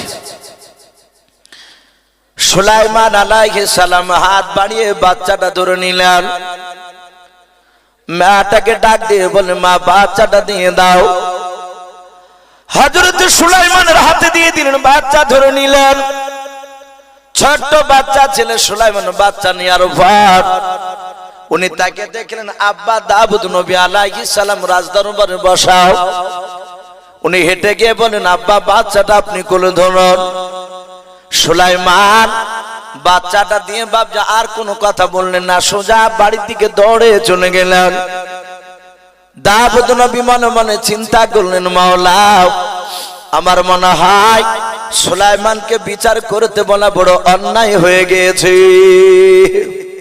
আমি কেন দিলাম কেন পাগলামি করলাম এ তো বাচ্চা আমাকে দিয়ে সোজা দৌড়ে বাড়ির দিকে চলে গেল কিছুই তো বললো না দাউদ নবী বাড়ির দিকে তাকাচ্ছেন দেখি সুলাইমান ফিরে আসে কিনা কিছুক্ষণ পর দেখলেন সুলাইমান বাড়ির ভিতর থেকে বেরিয়ে আসছে খালি হাতে নয় দাউদ নবী বলেন আমি তাকে দেখলাম সুলাইমানের হাতে একটা বড় হোসে বাপজা একদম ধারালো অস্ত্র হোসেখানা বাপজা হাতে করে নিয়ে আমরা যাকে অনেকে হাসে পর্যন্ত বলি হাতে করে হোসেটা ধরে নিয়ে সোজা চলে আসছে দাউদ নবীর দিকে দাউদ আলাইহিস সালাম বাচ্চাটা নিয়ে বাপজি দাঁড়িয়ে গিয়েছে তার চিন্তার কারণে কপাল দিয়ে বাপজি পেশানি ঘাম বের হয়েছে হযরত সুলাইমান ধারালো হোসে নিয়ে আসছে দাউদ নবী ভাবছেন যদি আমার সন্তানের বাচ্চাটাকে জবাই করে দেয় তাহলে আমার এই ছেলে জীবনে কোনোদিন জান্নাত দিতে পারবে না এই মাসুম বাচ্চা কোনো অন্যায় করেনি একে জবাই করা চরম অন্যায় ছেলে হোসে নিয়ে আসছে কেন সুলাইমান বুঝতে পেরেছেন আব্বা চরম চিন্তিত সুলাইমান কাছে গিয়ে বলেন আব্বা বাচ্চাটা আপনি দেন বাচ্চাটা নিয়ে নিলে সুলাইমান আলাইহিস সালাম বাচ্চাটা জমিনে শুয়ে দেওয়ার পর হাতে হোসেখানা বাপকে ধরে আছে যেই মেয়েটা কাঁদতে কাঁদতে যাচ্ছিল আর আব্বার বিরুদ্ধে বিচার দিব বলেছিল মেয়েটার দিকে লক্ষ্য করে সুলাইমান বলেছিল মা এই বাচ্চাটা তোমাকে যদি পুরাটা দিয়ে দিই তোমার কোলটা ভরে যাবে দ্বিত মেয়েটার কোলটা খালি থাকবে বলে হ্যাঁ বাবা বলে মা এই বাচ্চাটা যদি তোমাকে না দিয়ে দ্বিত মেয়েটাকে যদি দিয়ে দিই তার কোলটা ভরে যাবে তোমার কোলটা খালি হবে বলে হ্যাঁ তাহলে ন্যায্য বিচার করা যাবে না ওরে সুলাইমান তুমি কি বলছো বলো দাউদ নবীর সামনে সুলাইমান ডাক দিয়ে বলেছিলেন মা এই হোসেখানা দেখতে পাচ্ছ বলে হ্যাঁ এই বাচ্চাটার 2 পায়ের মাঝখানে বেঁধে দিয়ে ফড়ফার করে ফেড়ে ফেলবো ওরে মা অর্ধেকটা তোমাকে দিব অর্ধেকটা তোমাকে দেব দুজনের কোল ভরে যাবে বলো বিচার নিবা কেন ন্যায্য বিচার পাও কিনা বললাম যেই মেয়েটা বাপকে হাসতে হাসতে যাচ্ছিল ওই মেয়েটা ডাক দিয়ে বলেছিল সুলাইমান অধাদি করে জবাই করে দিলে আমি মেনে নেব তোমার বিচার সুলাইমান হোসেখানা বেঁধে নিয়ে টান মারতে যাবে আর ওই সময় হযরত সুলাইমান আলাইহিস সালাম তিনি দেখলেন যে মেয়েটা আল্লাহর দরবারে বিচার দিব বলেছিল, ওই মেয়েটা সুলাইমানের পা দুখানা জোরে ধরে বলেছিল, ওরে সুলাইমান, তোমার আর তোমার আব্বার বিরুদ্ধে আমি বিচার দেব না রে বাবা, আমি ন্যায্য বিচার পেয়ে গেছি বাবা, আমাকে অর্ধেকটা দিও না, বাচ্চা জবাই তুমি করো না, পুরা বাচ্চাটাই ওই মেয়েটাকে দিয়ে দাও। সুলাইমান ডাক দিয়ে বললো, মা তুমি তো বিচার দিব বলেছো। বলে, আর বিচার দিব না বাবা, আমি বুঝে নিয়েছি, আমি ন্যায্য বিচার পেয়ে গিয়েছি। সুলাইমান আলাইহিস সালাম বলেন, মা কেন জবাই করতে দিব না? বলে, বাবারে অর্ধেকটা নিতে গেলে আমার কলিজার টুকরা সন্তান আর জিন্দা থাকবে না, সে মারা যাবে। আমি যদি না নিই, পুরাটা দিলে কমসে কম জিন্দা তো থাকবে বাচ্চা। ওর কাছে বড় হওয়ার পর যখন রাস্তা দিয়ে হাঁটবে, আমি সন্তানের দিকে আঙ্গুল দিয়ে ইশারা করে আমার নিজের দিলকে জানকে একটু সাবুর দিয়ে বুঝাতে পারবো, আল্লাহ এই বাচ্চাটা হেঁটে যাচ্ছে, বাচ্চাটা আমারই বাচ্চা। সুলাইমান হোসেখানা টান মেরে ফেলে দিয়ে বাচ্চাটা তুলে বললেন, আব্বা এই মেয়েটারই হচ্ছে প্রকৃতি বাচ্চা। দাউদ নবী আলাইহিস সালাম বললেন, বাবা তোমার এত মেধা, এত বুদ্ধি আল্লাহ দিয়েছে। সুলাইমান মুচকি মুচকি হাসছে। কিতাবে লিখেছে বাপজি, দাউদ নবীর হাতে একটা আংটি ছিল, ওই আংটিটা সুলাইমান আলাইহিস সালামের বাচ্চা অবস্থায় আঙ্গুলে ভরে দিলেন। আমি একটা ওয়াজ বহু জায়গায় করেছি বাপজি, দাজ্জালের একটা ঘটনা আমি আলোচনা করে অনেক ছেলেরা শুনে, তাতে একটা জানোয়ার বের হবে আমি বলেছিলাম, দাজ্জালের পরপরে সেই জানোয়ারটার নাম হবে দাব্বাতুল আরদ। ওই দাব্বাতুল আরদ, ওই জানোয়ারটার দুই হাতে দুটো জিনিস থাকবে, তার ডান হাতে থাকবে মুসা আলাইহিস সালামের আশা মুবারক যে লাঠিটা মুসা নবী নিয়েছিলেন, ওই লাঠিটা থাকবে জানোয়ারটার হাতে। আর ওই জানোয়ারটার হাতে থাকবে বাপজি বাম হাতে এই সুলাইমান আলাইহিস সালামের আঙ্গুঠিখানা। গোটা পৃথিবী ওই জানোয়ারটা ভ্রমণ করবে, প্রতিটা মানুষের কাছে গিয়ে বলবে, কানু বি আয়াতিনা লা ইউকিনুন। সবারই কাছে মানুষের মতো কথা বলে বলবে, তোমাদের কাছে কি জাহান্নামের কথা শোনানোর মতো লোক আসেনি? তোমাদের কাছে কি আলেম ওলামা পৌঁছায়নি? এই বলবে বাপজি, আর তার একজনের কপালে লাঠি দিয়ে দাগ দিবে, আর একজনের কপালে আংটি দিয়ে ইস্টা মারবে। তো সেই সুলাইমান আলাইহিস সালাম, আল্লাহ বলছেন আমি এত ইলম এত জ্ঞান দান করেছিলাম, ওনাদের জীবনীতে এসেছে এই সুলাইমান আলাইহিস সালাম উনি গোটা পৃথিবীর তিনি বাদশা ছিলেন। বলুন আলহামদুলিল্লাহ। ইসলামের ইতিহাস বাপজি যারা পড়েছে তারা জানেন যে গোটা পৃথিবী বাপজি আপনার দাদাগিরি চালিয়েছিল মাত্র 4টা বাদশাতে। যেই সময় ওই 4টা বাদশার মধ্যে যে কোনো একটা বাদশা যখন রাজত্ব চালিয়েছিল, ওদের মোকাবিলা করার মতন আর দ্বিতীয় কোনো বাদশা বাপজি ছিল না। গোটা পৃথিবীর বাদশা ছিল 4টা বাদশা, তার মধ্যে 2টা বাদশা ছিল বাপজি বেঈমান, আর 2টো বাদশা ছিল বাপজি ইমানদার। যেই 2টো বেঈমান বাদশা ছিল তাদের নাম কিতাবে লিখেছে বখতে নাসার। নাম শুনেন নাই? বখতে নাসার একটা বেঈমান বাদশা গোটা পৃথিবীতে বাপজি সে দাদাগিরি চালিয়েছিল। 2 নাম্বার বাপজি আর একটা বেঈমান বাদশা, তার নাম কোরআন পাকে এসেছে নমরুদ। ইব্রাহিম আলাইহিস সালামের জামানায় যে কুখ্যাত বেঈমান বাদশা ছিল তার নাম ছিল বাপজি এই নমরুদ। এই নমরুদ গোটা পৃথিবীর দাদাগিরি চালিয়েছিল। এরা 2টা বেঈমান। আর যেই 2টো মুসলমান বাদশা ছিল গোটা পৃথিবীকে বাপজি শাসন করেছিলেন, তাদের মধ্যে বাপজি একটা মুসলমান বাদশা নাম ছিল জুলকারনাইন। একটু মহব্বতের নামটা বলেন, কি নাম বললাম? জুলকারনাইন। অনেকে বলেছেন উনি নাকি বাদশা সেকেন্দার ছিলেন। এই জুলকারনাইন গোটা পৃথিবী বাপজি আপনার বাদশা ছিলেন। দ্বিতীয় আরেকটা বাদশা ইমানদার, তিনি ছিলেন হযরতে এই সুলাইমান আলাইহিস সালাম। সম্মানিত ভাই আমার বাবা জীবনেরা, এই সুলাইমান আলাইহিস সালাম উনি এত বড় বাদশা ছিলেন, কিতাবে লিখেছে উনি যে সিংহাসনে বসতেন এই স্টেজের রকম, উনি যে স্টেজের উপরে বাপজি বসতেন সেই স্টেজের ওপরে বাপজি 6 লক্ষ চেয়ার আটতো। বলুন আলহামদুলিল্লাহ। 6 লক্ষ চেয়ার, আর 6 লক্ষ চেয়ারে বাপজি আপনার 6 লক্ষ সৈন্য বসে থাকতো। নবী সুলাইমান আলাইহিস সালাম জিন আর মানুষ বাপজি 3 লাখ করে তার 24 ঘন্টা সিংহাসনে বসে থাকতো চেয়ারের উপরে। সুলাইমান আল্লাহ রাব্বুল আলামিন বলেন, আমি দুটো নবীকে সারা পৃথিবী মাখলুকাতের কথা বুঝার এবং বলার তৌফিক দিয়েছিলাম, শক্তি দিয়েছিলাম। 1 নম্বর নবী হচ্ছে আপনার আমার নবী মুহাম্মদ সাল্লাল্লাহু আলাইহি ওয়াসাল্লাম। দ্বিতীয় আরেকটা নবী ছিল সুলাইমান। ওনারা সারা পৃথিবীর সবারই কথা বুঝতে পারতেন, বলতে পারতেন। আমার রসুল রাস্তা দিয়ে যখন হাঁটতেন পাহাড়ি এলাকা দিয়ে, গাছে নবীকে ডাকে সালাম দিতেন। বলুন আলহামদুলিল্লাহ। পাথরও নবীজির সাথে সালাম দিয়ে কথা বলতে। হযরত সুলাইমান আলাইহিস সালাম বাপজি সারা পৃথিবীর সবারই সাথে কথা বলতে পারতেন। এই সুলাইমান ওনার জীবনীতে লিখেছে বাপজি তিনি ভ্রমণ করতে যাবেন, ঘুরতে যাবেন। সুলাইমান সিংহাসন নিয়ে বাপজি আকাশ পথে যাতায়াত করতে। কোরআন শরীফে লিখেছে সুলাইমান কি বলছিলেন, ওয়া হুশিরা লিসুলাইমানা জুনুদুহু মিনাল জিন্নি ওয়াল ইনসি ওয়াত তায়রি ফাহুম ইউজাউন। সুলাইমান আলাইহিস সালাম জিন আর মানুষ আর মাথার উপরে অনেকগুলো পাখি ছিল। ওই পাখি আর জিন বাপজি মানুষদেরকে লক্ষ্য করে নবী সুলাইমান ডাক দিয়ে বলেছিলেন, ওরে জিন মানুষ পাখিরা, আমি এখান থেকে আমি ভ্রমণ করতে যাব, ঘুরতে যাব, বল তোরা আমার সঙ্গে ঘুরতে যাবে কি নাও?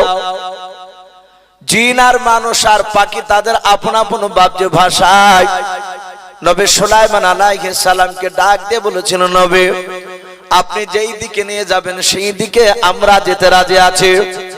আল্লাহর নবী সুলাইমান আলাইহিস সালাম বলেন, তাহলে চল আমি তোমাদেরকে নিয়ে আমি অনেক দূরে ঘুরতে যাব। সুলাইমান আলাইহিস সালাম বাতাসকে বাপজি হুকুম করলেন। আমার আল্লাহ বলেন, আমি ওয়া আলা কুল্লি শাইইন কাদির, আমি সর্বশক্তিমান আল্লাহ। আমি আমার নবী সুলাইমানকে আমার বাতাসটা নবী সুলাইমানের তাবে করে দিয়েছিলাম। বলুন সুবহানাল্লাহ। উনি যখনই হুকুম করতেন বাতাসে উড়ে নিয়ে চলে যেতেন। এই নবী সুলাইমান যাহাতে বাতাসকে বলেন, বাতাস আমার সিংহাসন কানা তুই আকাশ পথে উড়ে নিয়ে চল। সুলাইমান আলাইহিস সালাম হুকুম করতে দিনে বাবা সাথে হাতে বাপজি আপনার ওই সিংহাসন খানা 6 লক্ষ সৈন্য নিয়ে বাপজি আকাশ পথে বাপজি পানি দিতে শুরু করলাম। হযরত সুলাইমান অনেকটা দূর বাপজি চলে গিয়েছেন। সুলাইমান যে জায়গা থেকে বাপজি আপনার ময়দানে সিংহাসন নিয়ে নামবেন, কোরআন শরীফে বাপজি পাওয়া যায় সুলাইমান বলে, আমি যে মাঠটাতে নামবো সিংহাসন খানা নিয়ে, আমি তাকে দেখলাম কোরআনে আল্লাহ বলেছেন, হাত্তা ইদা আতা আলা ওয়াদিন নামাল।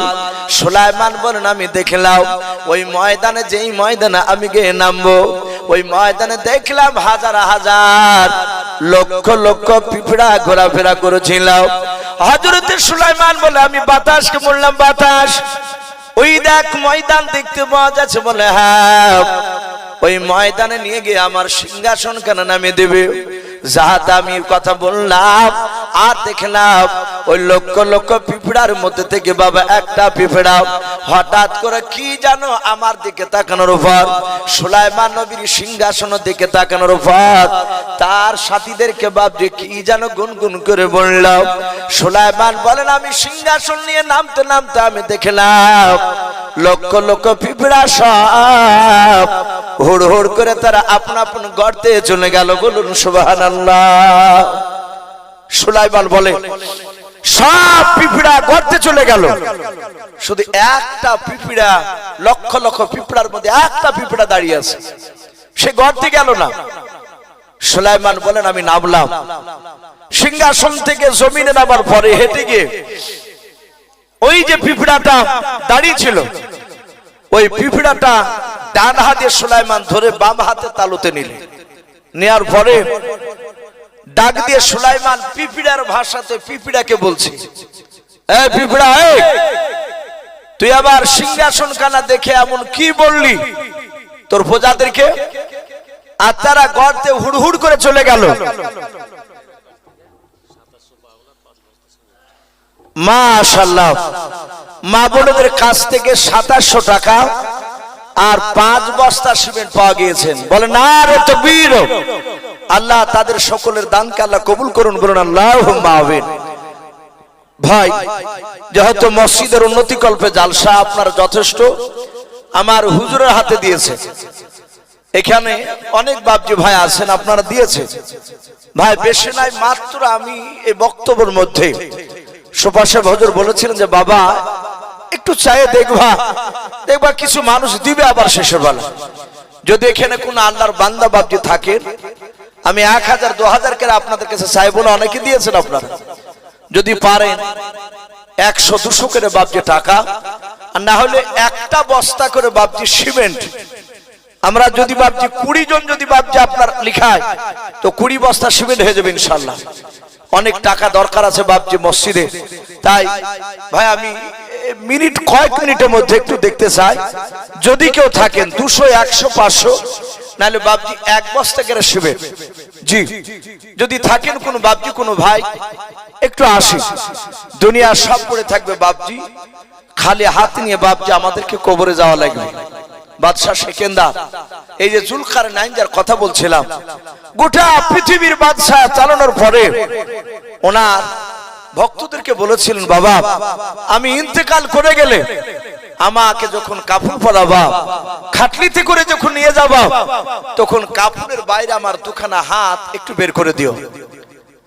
লোকেরা বলল হুজুর, লোকে ঠাট্টা করবে যে গোটা পৃথিবীর বাদশাহ হওয়ার পর মৃত্যুর পর আবার হাত পেতে চাইতে চাইতে কবরে যাচ্ছে।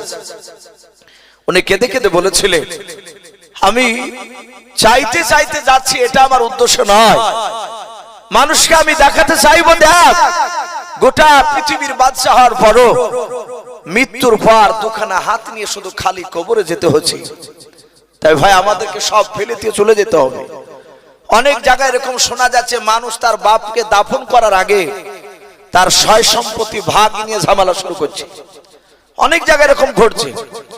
তাই ভাই শেষের বেলায় যদি কোনো বাপজি কোনো ভাই যদি থাকেন, একটা বস্তা সিমেন্ট কিংবা 500 খান করে টাকা কাছে না থাকলে একটু ওয়াদা করবে যে আমি 1 সপ্তাহ কিংবা হয়তো 1 মাসে দিব ইনশাআল্লাহ। বাপজি কেউ হবে না, দুটি একটা লোক একটু আল্লাহ রাস্তায় একটু আসি, একটু আসি ভাই। আর খাস করে যারা কমিটি ভাই আছো আজকে জালসা, এই কমিটি ভাই এই দেখেন বেলামিত ভাই আমার 100 টাকার দাতা, বলুন মারহাবা। আল্লাহ তাআলা 100 টাকা দানকে আল্লাহ কবুল করুন। ভাই আসি কমিটি ভাই যারা আছো ভাই, তোমরা এখনো নাম লেখাওনি, তোমরা 500 খান করে যদি টাকা লেখাও ইনশাআল্লাহ অনেক টাকা হয়ে যাবে। ভাই চলে যাবেন না ভাই, একটু আসি। সুবহানাল্লাহ, বলেন নারে তাকবীর। এই সন্টমন্ড নামে দেখো বান্দা কোথায় যে ছিল, আল্লাহ নাম শুনে দেখো 500 টাকা দিলাম, 500 টাকা বলে মলে করিও না হেলাম, নেকিরি খাতায় মলা লিখিও গো মেলাম, যার সাথে জানিয়াতে করিয়াছে দান, দানকে কবুল করো তুমি সুবহানাল্লাহুম্মা আমিন। বেলামিতে দেখো বান্দা কোথায় যে ছিল, শেষের বেলা এসে দেখো 100 টাকা দিলাম, 100 টাকা বলে মলা করিও না হেলাম, নেকির খাতায় মলা লিখিও গো মেলাম, যার সাথে জানিয়াতে করিয়াছে দান, দানকে কবুল করো তুমি সুবহানাল্লাহুম্মা আমিন। মাশাআল্লাহ, জানেরা বাবা তার স্বামীর নামে 1 বস্তা সিমেন্টের দাতা, বলুন মারহাবা। আল্লাহ তার 1 বস্তা সিমেন্টের দানকে কবুল করে নিও, তার স্বামীর কবর আযাবকে maaf করুন, বলুন আল্লাহুম্মা আমিন। ভাই খালি হাতে যাব না ইনশাআল্লাহ, আমরা কেউ আমরা 200 500 যে যা পারবে একটু মসজিদ একটু দিয়ে যাই। রেজাউল মন্ডল ভাই আমার, উনিও বলছেন আমি 500 টাকার দাতা, বলুন মারহাবা। এই রেজাউল মন্ডল দেখো বান্দা কোথায় যে ছিল, শেষের বেলা এসে দেখো 500 টাকা দিলাম, 500 টাকা বলে মনে করিও না হেলাম, নেকের খাতায় মৌলা লিখিও গো মেলাও, যার সাথে জানিয়াতে গুণই আছে দান, দানকে কবুল করো তুমি সুবহান। ওগো বাড়ি দোয়া করি ওগো পাকড়া বানাও, জান্নাতে খেলায়ও তুমি আঙ্গুর বেদান, আল্লাহুম্মা আমিন। ভাই আসো ভাই, আর যারা হয়তো খেতে গিয়েছেন তারা আলহামদুলিল্লাহ তারা জাগতে হয়তো খাবার করেছে, না খেলে খাবারগুলো নষ্ট হবে ভাই। আর কি হবে না ভাই? একটা কোনো বান্দা এখানে নাই ভাই যে আমি 2 বস্তা সিমনি দিব ইনশাআল্লাহ আল্লাহর ঘরকে তৈরি করার জন্য। জি একটু আসি। আর কমিটি ভাই, জালসার কমিটি ভাইদেরকে বলবো ভাই শোনা, নাহলে তোমরা কমসে কম নাহলে 2 করে সিমেন্টের বস্তা লিখাও, হয় 500 টাকা, আর না হলে 2 করে সিমেন্টের বস্তা আল্লাহর ঘরকে তৈরি করার জন্য। জি একটু আসি ভাই। আর কি হবে না ভাই আপনাদের মধ্যে থেকে? একটু আসি ভাই, আমরা বিরক্ত হব না। এই দেখেন প্রায় 12টা বাজতে চললো, আমার পরে এই জালসার প্রধান বক্তা তিনি আসবেন ইনশাআল্লাহ। ভাই দেরি না করে একটু তাড়াতাড়ি আসে, ঠিক টাইমে ওনাকে নিয়ে আসা হবে। যদি কোনো বাপজি কোনো ভাই থাকে ভাই, আদায় করতে গেলে হয়তো আপনাদের ওয়াজ হয়তো জানভরে হয়তো শোনানো যায় না। মাশাআল্লাহ বলেন আরে তাকবীর। আব্দুল কুদ্দুস ভাই আমার, উনি ওনার আব্বার জন্য 2 বস্তা সিমেন্টের দাতা, বলুন মারহাবা। আল্লাহ তার 2 বস্তা সিমেন্টের দানকে কবুল করে নিও। আল্লাহ তুমি তার আব্বার কবর আযাবকে তুমি maaf করে দাও, বলুন আল্লাহুম্মা আমিন। জি একটু তাড়াতাড়ি আসি।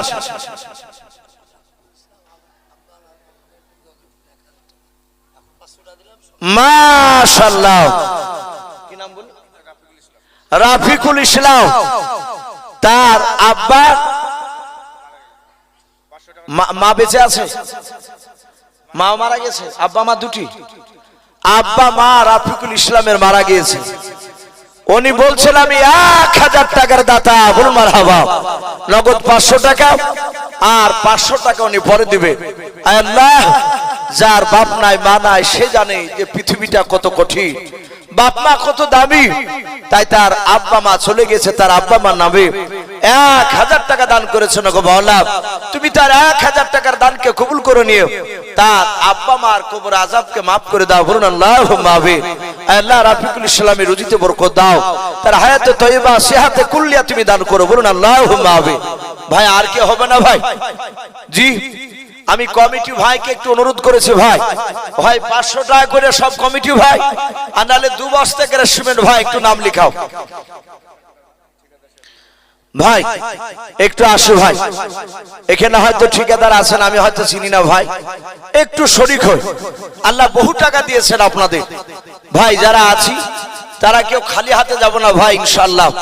আল্লাহ রাসূল বলেছেন দান করলে বরকত হয়, আল্লাহ আপনার দান করলে আপনার রুজিতে অভাব দিবে না ইনশাআল্লাহ, এটা আল্লাহ রাসূলের কথা। এ দেখেন টাকাটা একটু ধরে, কি নাম?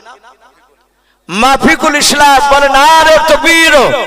এই মাফিকুল ইসলাম নামে দেখো বান্দা কোথায় যে ছিল, আল্লাহ নাম শুনে দেখো বাবার নামে 500 টাকা দিল। 500 টাকা বলে মনে করিও না হেলাও, নেকের খাতায় মৌলা লিখিও গো মেলাও, আর দোয়া করি জন্য তাহার জন্যতে 500 টাকার বদল মৌলা তুমি maaf করে দিও তার বাবার কবর আযাব, আল্লাহুম্মা আমিন।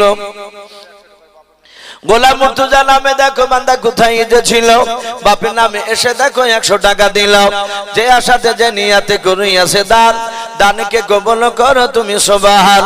ওগো বাড়ি দোয়া করি ওগো পাক বাড়ি, মিজানেতে নেকির পাল্লা করে দিও ভারী, আল্লাহুম্মা আমিন। ভাই আসি। জি আজকে জান নাই কিছু মাল বাপজি আল্লাহর ঘরকে তৈরি করার জন্য, একটু আসি আমরা একটু দানের হাতটা বাড়ি দিই। আমার রাসূল সাল্লাল্লাহু তাআলা মাশাআল্লাহ বলেন আরে তাকবীর। এই রায়হান নামে দেখো ভাই আমার কোথায় যে ছিল, দাদু নামে এসে দেখো 100 টাকা দিল। 100 টাকা বলে মওলা করিও না হেলাও, নেকির খাতায় মওলা লিখিও গো আল্লাহুম্মা আমিন। ঠিকাদার সাজিবুর সাহেব উনি 1000 টাকার দাতা, বলুন মারহাবা। আয় আল্লাহ ঠিকাদার সাজিবুরের 1000 টাকার দানকে তুমি কবুল করে নাও, আয় আল্লাহ তুমি তার রুজি রোজগারে বরকত দাও, তার আত্মীয় স্বজন কবর আযাবকে maaf করে দাও, বলুন আল্লাহুম্মা আমিন। ওগো মাবুদ আপনাদের মধ্যে থেকে আর কেউ 2-1 খান সিমেন্ট দিবেন না? মা বোন আপনারা হয় ছোট ছোট বাচ্চা ছেলেরা হাতে একটু নামটা লিখে দিতে পারেন ইনশাআল্লাহ। মাশাআল্লাহ, জুলু মন্ডল 1000 টাকার দাতা তার বাপের নামে, বলুন আল্লাহুম্মা আমিন। আল্লাহ তুমি তার 1000 টাকা দানকে কবুল করে নিও, তার আব্বার কবর আযাবকে তুমি মাফ করে দাও, বলুন আল্লাহুম্মা আমিন। ভাই একটু আসি জি, 12টা বাজতে চলল, আর কয়েক মিনিট বাকি আছে। আসি আমরা আল্লাহর ঘরকে তৈরি করার জন্য। নবী বলেছেন মান বানালিল্লাহি মাসজিদান বানাল্লাহু লাহু বাইতান ফিল জান্নাহ। নবী বলেছেন কেউ যদি দুনিয়ার বুকে মসজিদ তৈরি করার জন্য কেউ 100, 200, 500, 1000 টাকা দেয়, মসজিদ তৈরি করাতে যদি সে সহযোগিতা করে, আল্লাহ রাসূল বলেছেন কিয়ামতের ময়দানে জান্নাতে তার জন্য একটা ঘর তৈরি করা হবে, বলুন আল্লাহুম্মা আমিন। ভাই আসি, মাশাআল্লাহ, রাফিকুল ইসলাম 2 বস্তা সিমেন্ট আর 100 নগদ টাকা, আল্লাহ তার দানকে কবুল করুন। আল্লাহ তুমি তার 2 বস্তা সিমেন্ট 100 টাকা কবুল করে নিও, তার আত্মীয় স্বজন কবর আযাবকে মাফ করে দাও।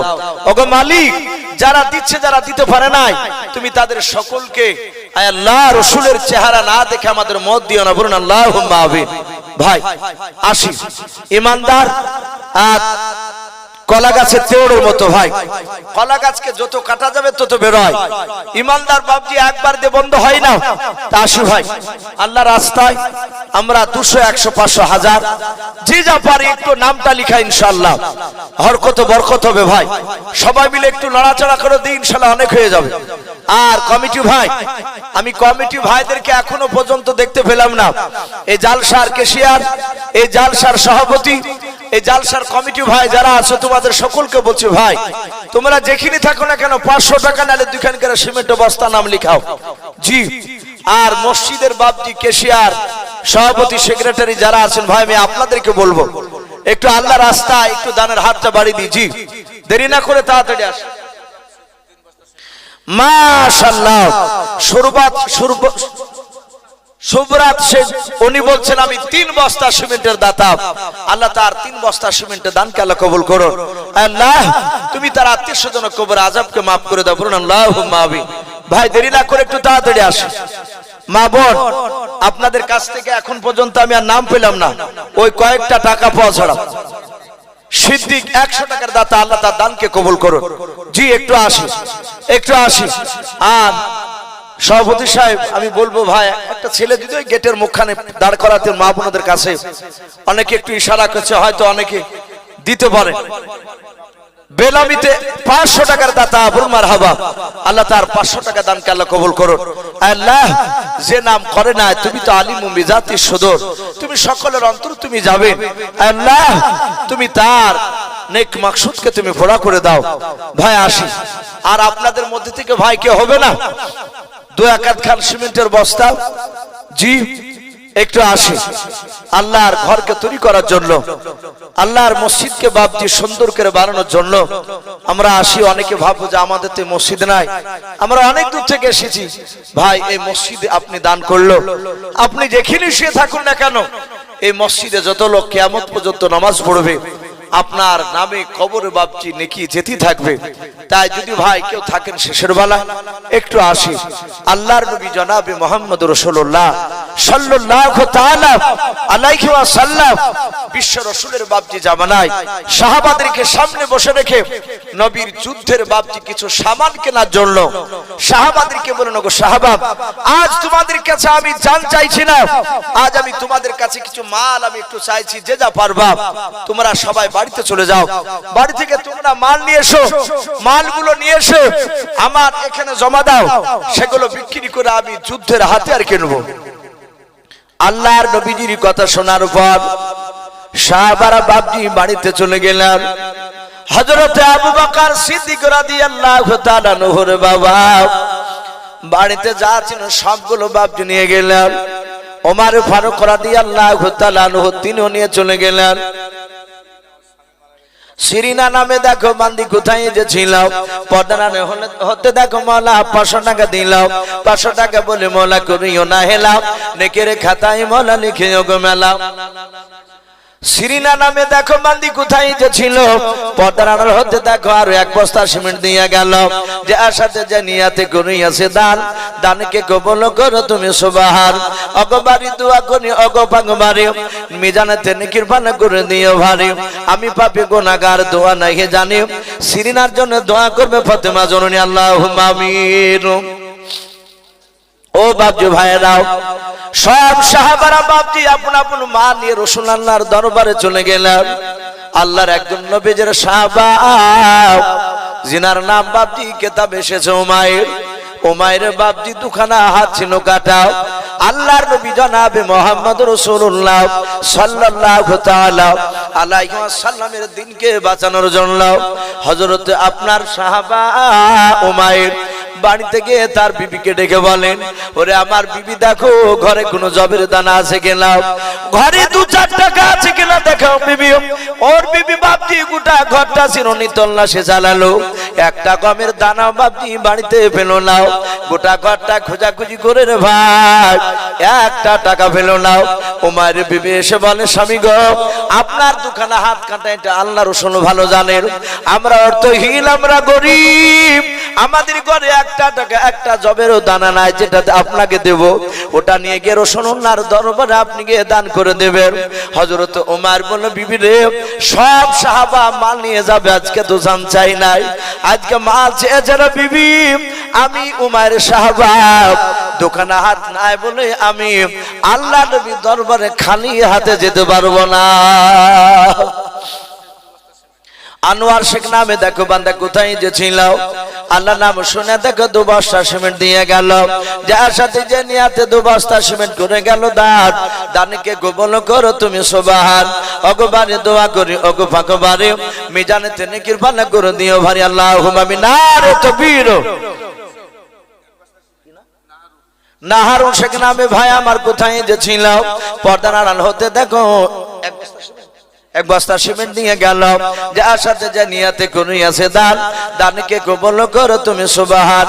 অগবারে দোয়া করি ওগো পাক রব্বানা, জান্নাতে খেলায়ও তুমি আঙ্গুর বেদান, আল্লাহুম্মা আমিন। মাইনুল নামেতে দেখো ভাই আমার কোথায় যে ছিল, শ্বশুর নামে এসে দেখো 100 টাকা দিলাম, 100 টাকা বলে মোলা করিও না হেলাও, নেকের খাতায় মোলা লিখে ওগো মেলাও, যার সাথে যে নিয়াতে করিয়াছে দান, দানকে কবুল করো তুমি সুবহান। আর দোয়া করে জন্য তার শ্বশুরের জন্য তো কবরে আল্লাহ তুমি আযাব মাফ করো, আল্লাহ কবরের ভিতর, আল্লাহুম্মা আমিন। ভাই আসি, যদি কেউ থাকি ভাই আমরা তাড়াতাড়ি আসি ইনশাআল্লাহ। প্রধান বক্তা উনি আসবে, আমি সভাপতি সাহেবকে একটু ইশারা করবো যেন প্রধান বক্তাকে একটু রেডি করে, যেহেতু রাত্রি অনেক হয়ে যাচ্ছে। ভাই আমি আলোচনা করেছিলাম, মাশাআল্লাহ বলেন আর তাকবীর। এই লাইলা বিবি নামে দেখো মা আমার কোথায় যে ছিল, বাপ নামে এসে দেখো 1000 টাকা দিলাম, 1000 টাকা বলে মোলা করিও না হেলাও, নেকের খাতায় মোলা লিখে ওগো মেলাও, যার সাথে যে নিয়াতে করিয়াছে দান, দানকে কবুল করো তুমি সুবহান। আমি পাপী গুনাহগার দোয়া নাই জানি, লালা মায়ের জন্য দোয়া করবে ফাতেমা জননী, আল্লাহুম্মা আমিন। বেনামিতে বান্দা দেখো কোথায় যে ছিল, আল্লাহ নাম শুনে দেখো 100 টাকা দিল, ওগো বারে দোয়া করি ওগো পাক রব্বানা, বেনামিকে তুমি খেলে তুমি জান্নাতে আঙ্গুর বেদান, আল্লাহুম্মা আমিন। ও বাপজি ভাইরাও, আমি বলছিলাম সে উমাইর সাহাবা দুখানা বাপজি হাত কাটাও। হযরত ওমর চিন্তা করে না চিৎকার করে বলল, ওরে বিবে শুনে নাও, সব সাহাবারা আল্লাহ নবীর দরবারে আজকে মাল নিয়ে যাবে, আমি উমাইর তার সাহাবা দুখানা হাত নাই বলে গুনি বলে আমি কিছু নিয়ে যেতে পারবো না, এটা হতে পারে না। ওরে বিবি আমি চললাম, আমি কোন বাড়িতে কারো বাড়িতে কাজ করার পর তার বিনিময়ে যেই টাকা দিবে যেই গমগুলো দেবে সেইগুলো নিয়ে গিয়ে রাসূলুল্লাহ দরবারে গিয়ে জমা দিব। আল্লাহর নবী জনাবে মুহাম্মদ রাসূলুল্লাহ সাল্লাল্লাহু তাআলা আলাইহি ওয়াসাল্লাম তিনি বসে বসে দেখছিলেন দান দেওয়া। উমাইর বাপ এক ইহুদির বাড়িতে চলে গেল, গেল। ইহুদি ডাক দিয়ে বলে, কে ভাই? ওমায়ের হাত কাটা, দুখানা হাত নাই। ওমর বলেন, ভাই ইহুদি, আমি রাসূলুল্লাহর সাহাবা। ইহুদি বলল, কেন তুমি আমার বাড়িতে এসেছো বলো? ওই সাহাবা ওমর ডাক দিয়ে বলেছিল, ভাই আমি তোমার কাছে ভিক্ষা সাহায্য চাইতে আসিনি। বলে, কেন ডাক দিলে? বলো, ভাই আমার রাসূলুল্লাহ তার দিনকে টিকে রাখার জন্য আর ধন সম্পদ থেকে কিছু মাল চেয়েছে রে ভাই। আমার বাড়িতে টাকা নাই, আমার বাড়িতে শুনে নাও গম পর্যন্ত একটা দানা নাই, তাই খালি হাতে যাব না, তাই তোমার দরবারে কাজ করতে এসেছি রে ভাই।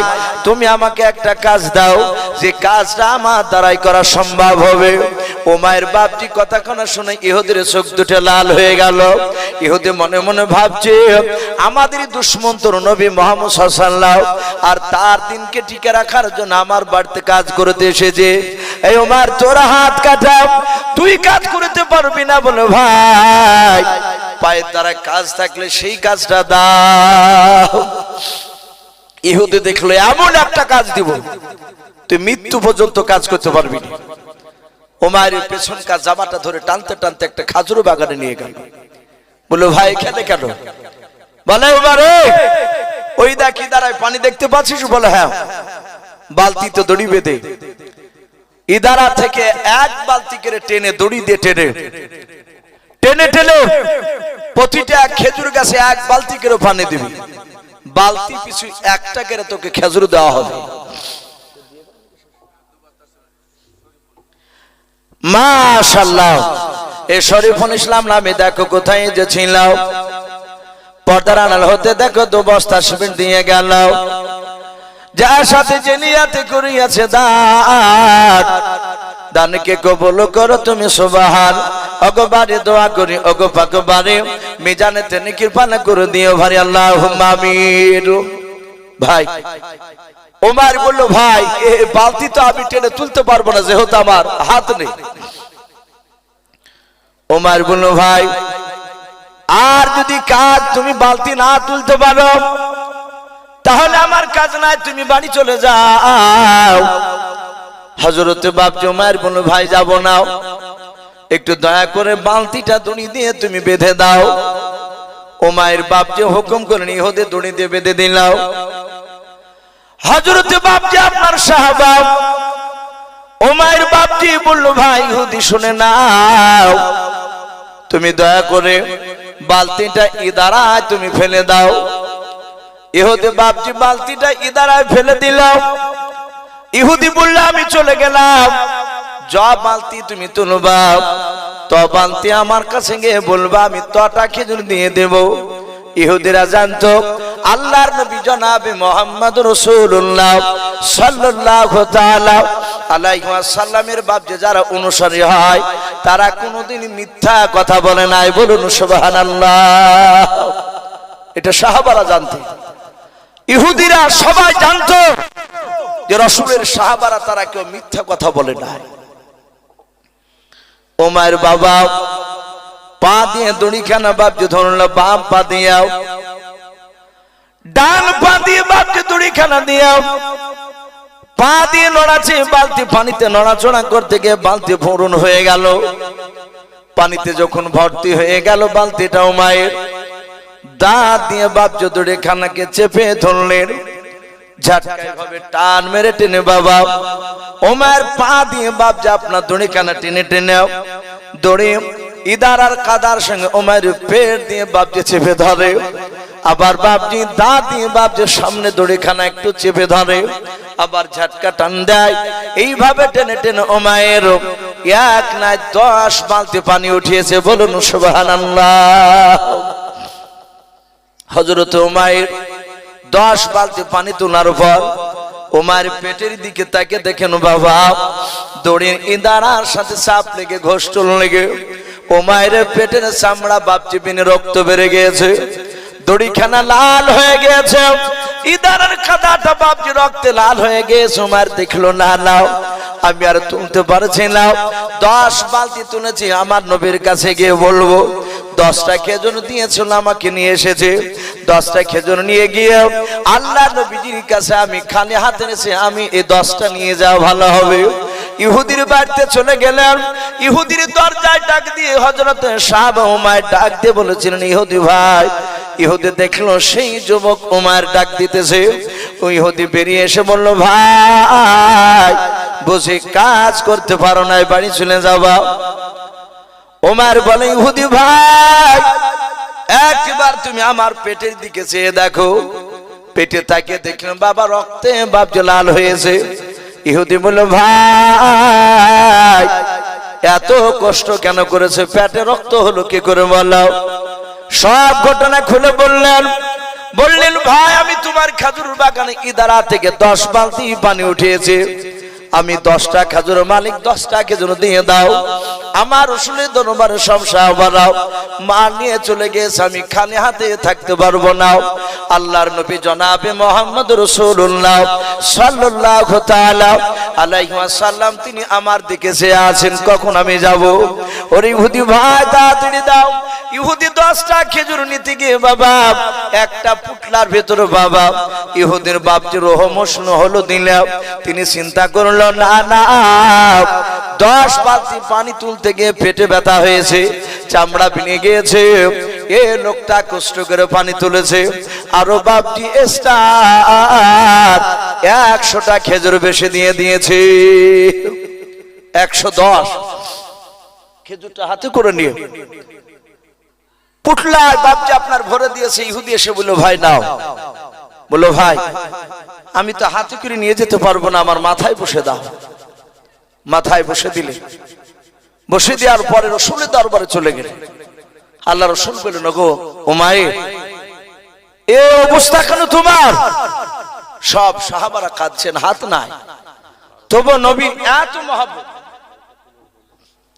তো এত মহব্বত হযরতের সাহাবা কষ্ট করে বাপজি সেই খাজুর নিয়ে এসেছে। আল্লাহ রাসূল পবিত্র বরকতময় হাতখানা তার পেটে হাত বুলালেন। বলুন সুবহানাল্লাহ। পেটটা ভালো হয়ে গেল। নবী বলেন, এই কটা খাজুর পাওয়ার কথা ছিল? বলে বালতি পিছে একটা করি। ক বালতি পানি তুলেছো? বলে আমি 10 বালতি। বলে 110টা খেজুর আছে, যাও ঘুরে গিয়ে দিয়ে এসো। বাপজি ঘুরে যা হাতে দিতে গেলে ইহুদি রাসূলুল্লাহর সাহাবার আখলাক চরিত্র দেখে আর থাকতে পারে নাই। সাথে হাতে বাপজি সে ঈমান এনেছিল। বলুন সুবহানাল্লাহ। ভাই রাসূলের সাহাবারা তারা জান পর্যন্ত বাপজি কুরবান দিয়ে দিয়েছিলেন। তারা রাসূলের দরবারে শুধু প্রতিযোগিতা করতে, আল্লাহ রাসূলকে কি করে খুশি করানো যায়। ভাই আজকে জান নয়, আজ কিছু মাল চেয়েছে আপনাদের কাছ থেকে, তাই যদি কেউ বাকি থাকে ভাই আমরা একটু দানের হাত। মাশাআল্লাহ বলে, নারে তাকবীর। ভাই না দিলে একবার আল্লাহু আকবারটা বলবো। নবী বলেছে আল্লাহু আকবার যখন বলে আল্লাহ চরম লজ্জা পেয়ে যায়, আল্লাহ এত খুশি হয়, সাথে হাতে বাপজি তার জীবনের গুনাহ সব মাফ করে দেয়। বলুন সুবহানাল্লাহ। শুধু মাফ নয়, আসমান জমিনের ভিতরে যে বাপজি ফাঁকা জায়গা, এটা তো নেকিতে ভরপুর করে দেয়। একবার তাকবীরের ধ্বনি দিয়ে বলে, নারে তাকবীর। মাশাআল্লাহ। একজন বেনামিতে মা আমার তার স্বামীর নামে কত 500 টাকা দান করেছে। বেনামিতে নাম করে নাই। আল্লাহ নিশ্চয় জানছেন, দেখতে পাচ্ছেন। ওগো মহল্লা, তুমি বেনামি মায়ের 500 টাকার পরিবর্তে তার প্রাণের স্বামীর কবরে আযাবকে তুমি মাফ করে দাও। বলুন আল্লাহুম্মা আমিন, আল্লাহুম্মা আমিন। ভাই আসি, আমার মা বোন যদি থাকেন 200-500 শেষের বেলায় একটু দিলে খুব ভালো হয়। মাশাআল্লাহ। ফিরদৌসা নামে দেখো বান্দি কোথায় যে ছিল, শেষের বেলা এসে দেখো স্বামী নামে 200 টাকা দিলাও। 200 টাকা বলে মালা করিও না হে না।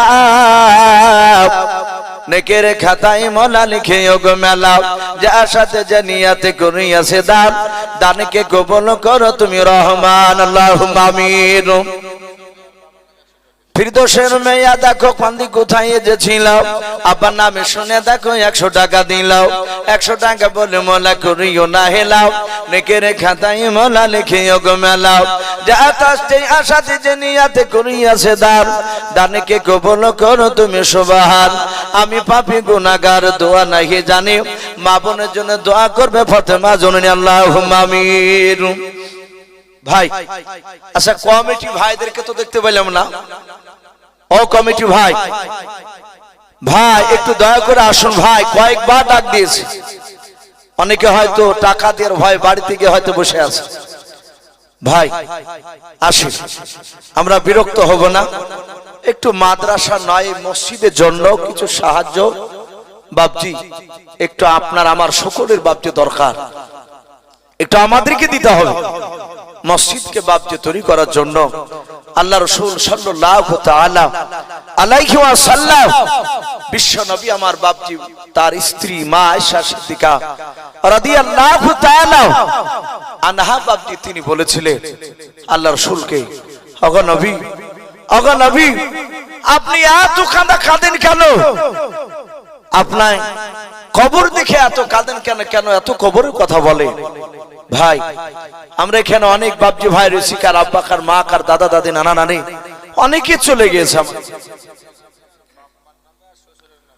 মাশাআল্লাহ, বেনাবিতে একজন আল্লাহর বান্দা তার বাপ মার নামে এবং শ্বশুর শাশুড়ির নামে 4 জনের নামে বাপজি 500 টাকার দাতা। বলুন মারহাবা। আল্লাহ তার 500 টাকা দানকে কবুল করে নিয়ে তার বাপ মা, তার শ্বশুর শাশুড়ির কবর আযাবকে মাফ করুন। বলুন আল্লাহুম্মা আমিন, আল্লাহুম্মা আমিন। ভাই কবর এত ভয়ঙ্কর কঠিন, এত কবর বাপজি খতরনাক বলা হয়েছে। আপনার আমার রাসূল সাল্লাল্লাহু তাআলা আলাইহি ওয়াসাল্লাম বিশ্ব দরদি নবী আমার জান্নাত জাহান্নাম বাপজি মেরাজের রাত্রিতে ঘুরে এসে সাহাবাদের সামনে আলোচনা করলেন। আলোচনা করার পরে নবীজির কলিজার টুকরা বিবি হযরতে খাদিজাতুল কুবরা রাদিয়াল্লাহু তাআলা আনহার কাছে এসে বলেন, খাদিজা তুমি সাবধান হয়ে যাও, আমি জান্নাত জাহান্নাম ঘুরতে গেলাম, আমি দেখলাম বেশিরভাগ জাহান্নামী মেয়েরা তারা জাহান্নামের আগুনে, তারা বেশিরভাগ মেয়েরা তারা জাহান্নামের আগুনে শাস্তি ভোগ করছে, তাদেরকে কঠিন শাস্তি দেওয়া হচ্ছে। এই খাদিজা তুমি ভেবো না যে আমার স্বামী পয়গম্বর রাসূল বলে আমার কবরে কোনো বেয়াদবি হবে না, আমার কবরে হয়তো কোনো আযাব হবে না, এটা ভেবো না। খাদিজা তুমি সাবধান হয়ে যাও, আল্লাহ কোরআনে যেভাবে চলতে বলেছে সেভাবে চলো, আমি রাসূল যেভাবে চলতে বলবো সেইভাবে চলো। আল্লাহ রাসূল জাহান্নামের বায়ান বাপজি আলোচনা করে চলে গেলেন। নবীজির একটা ছোট্ট বিটি ছিল, তার নাম ছিল বাপজি মা ফাতেমাতুজ জোহরা রাদিয়াল্লাহু তাআলা আনহা। উনি দেখলেন হযরতে খাদিজাতুল কুবরা তিনি ঘর থেকে বেরিয়ে উঠোনে বসে বাপজি হঠাৎ করে তিনি হাওমা করে কেঁদে উঠলেন। কাঁদতে কাঁদতে কাঁদতে কাঁদতে খাদিজাতুল কুবরা তিনি মাটিতে বেহুশে পড়ে গেলেন। মা ফাতেমাতুজ জোহরা রাদিয়াল্লাহু তাআলা আনহা তিনি ঘর থেকে দেখলেন মার কান্নার আওয়াজ, কাঁদতে কাঁদতে কান্না বন্ধ হয়ে গেল। মা ফাতেমাতুজ জোহরা রাদিয়াল্লাহু তাআলা আনহা বাবা মা করে কাছে গিয়ে নিজের মার বাপজি মুখে হাত দেয়। খাদিজার বাপজি আপনার তাকে দেখেন রে বাবা, তার মুখ দিয়ে বাপজি আপনার ফেনা উঠে গিয়েছে। খাদিজা বাপজি কোনো সাড়া দেয় নাই। আল্লাহ রাসূলের কলিজার টুকরা বেটি মা ফাতেমাতুজ জোহরা রাদিয়াল্লাহু তাআলা আনহা উনি নিজের মাকে রেখে দিয়াও সোজা তার আব্বার কাছে নবীজির কাছে দৌড়ে চলে গেলেন। আল্লাহর দরদি নবী জনাবে মুহাম্মদ রাসূলুল্লাহ সাল্লাল্লাহু তাআলা আলাইহি ওয়াসাল্লাম আমার নবীজি মসজিদে নববীতে সেই সময় বাপজি নামাজ পড়ছিলেন। হযরতে আপনার ফাতেমা মসজিদে যাওয়ার পর সালাম দিয়ে বলেন, আব্বা আমার মনে হয় এতক্ষণ আমার মা বেঁচে নাই। আল্লাহর নবী তার কলিজার টুকরা পেটের আওয়াজ শুনতে পেলেন। আল্লাহর নবী ফাতেমাকে এত ভালোবাসতেন রে বাবা, নবীজের পিঠির কান্না আওয়াজ সহ্য করতে পারতেন না। আল্লাহ রাসূল তাড়াতাড়ি বাপকে সালাম ফিরিয়ে দিলেন। আল্লাহর নবী সালাম ফিরে ছোট্ট করে দোয়া করে বললেন, ওরে মা ফাতেমা, তুমি আমাকে কেন তাড়াতাড়ি ডাকলে বললাম? ফাতেমা বলে, আব্বা আমার মনে হয় মা এতক্ষণ আর বেঁচে নাই। ও গো আব্বা, আমার মা মারা গেলে আমি কাকে মা বলে ডাক দিব? আব্বা আপনি দৌড়ে চলেন, আমার মাকে একটু ডাকুন, আমার মা কেন কথা বলে নাই? আল্লাহ রাসূল ফাতেমার বাপকে হাতখানা ধরে টানতে টানতে নিয়ে আল্লাহ রাসূল বাপকে বাড়ি চলে গেলেন। বাড়িতে গিয়ে দেখেন খাদিজা বেহুশ অবস্থায় পড়ে আছে। নবীজের বাপ যে পবিত্র বাপ যে বরকত, তুমি হাতখানা খাদিজার মুখে হাত বোলালেন। আল্লাহর নবী বলেন, ওরে ফাতেমা ঘর থেকে ঠান্ডা পানি নিয়ে এসো। ফাতেমা দৌড়ে নিয়ে এসে পানি দিলেন। আল্লাহর নবী যে বরকতময় হাত দিয়ে পানি খানা নিয়ে খাদিজার বাপটি চেহারা চিটা মানেন, খাদিজার জ্ঞান ফিরলাও। আল্লাহর নবী বলেন, খাদিজা তুমি কেন কাঁদতে কাঁদতে বেহুশ হয়ে গিয়েছিলে বলো? খাদিজা কোনো কথা বলে না। আল্লাহ রাসূলের চোখ দিয়ে পানি ঝরে যায়। ফাতেমা বাপজি হযরত খাদিজাকে বুকের সাথে বাপজি জোরে জোরে কাঁদে আর বলে, ওগো মা, আমি তোমাকে মা মা করে তোমার সাড়া পেয়েছিলাম নাও। মা গো, তোমার কি হয়েছিল, কেন কাঁদতে কাঁদতে বেহুশ হয়ে গিয়েছিলে বলো? নবী বলে, খাদিজা আমি তোমার পয়গম্বর স্বামী তোমাকে বলছি, বলো তোমার কি হলো? খাদিজা আস্তে করে বলছে, নবী গো আমার কিছু হয় নাই। বলে, তুমি কেন কাঁদতেছিলে, বেহুশ হয়েছিলে বলো? খাদিজা নবীকে বাঁধা মেরে ধরে কেঁদে কেঁদে বলে, হুজুর নবী গো আপনি বললেন জাহান্নামের আগুন কঠিন ভয়ঙ্কর। আমি জাহান্নামে দেখতে গিয়ে দেখলাম বেশিরভাগ মা বোনেরা জাহান্নামের আগুনে পড়তেছে। ওগো নবী আপনার জীবদ্দশায় আমার কিছু হয়ে গেলে আপনি দৌড়ে এসে আমার পাশে এসে দাঁড়াচ্ছেন। বলে, হ্যাঁ ওগো নবী গো আপনার আগে যদি আমার ইন্তেকাল হয়ে যায় বলুন আপনি আমাকে কে করবেন?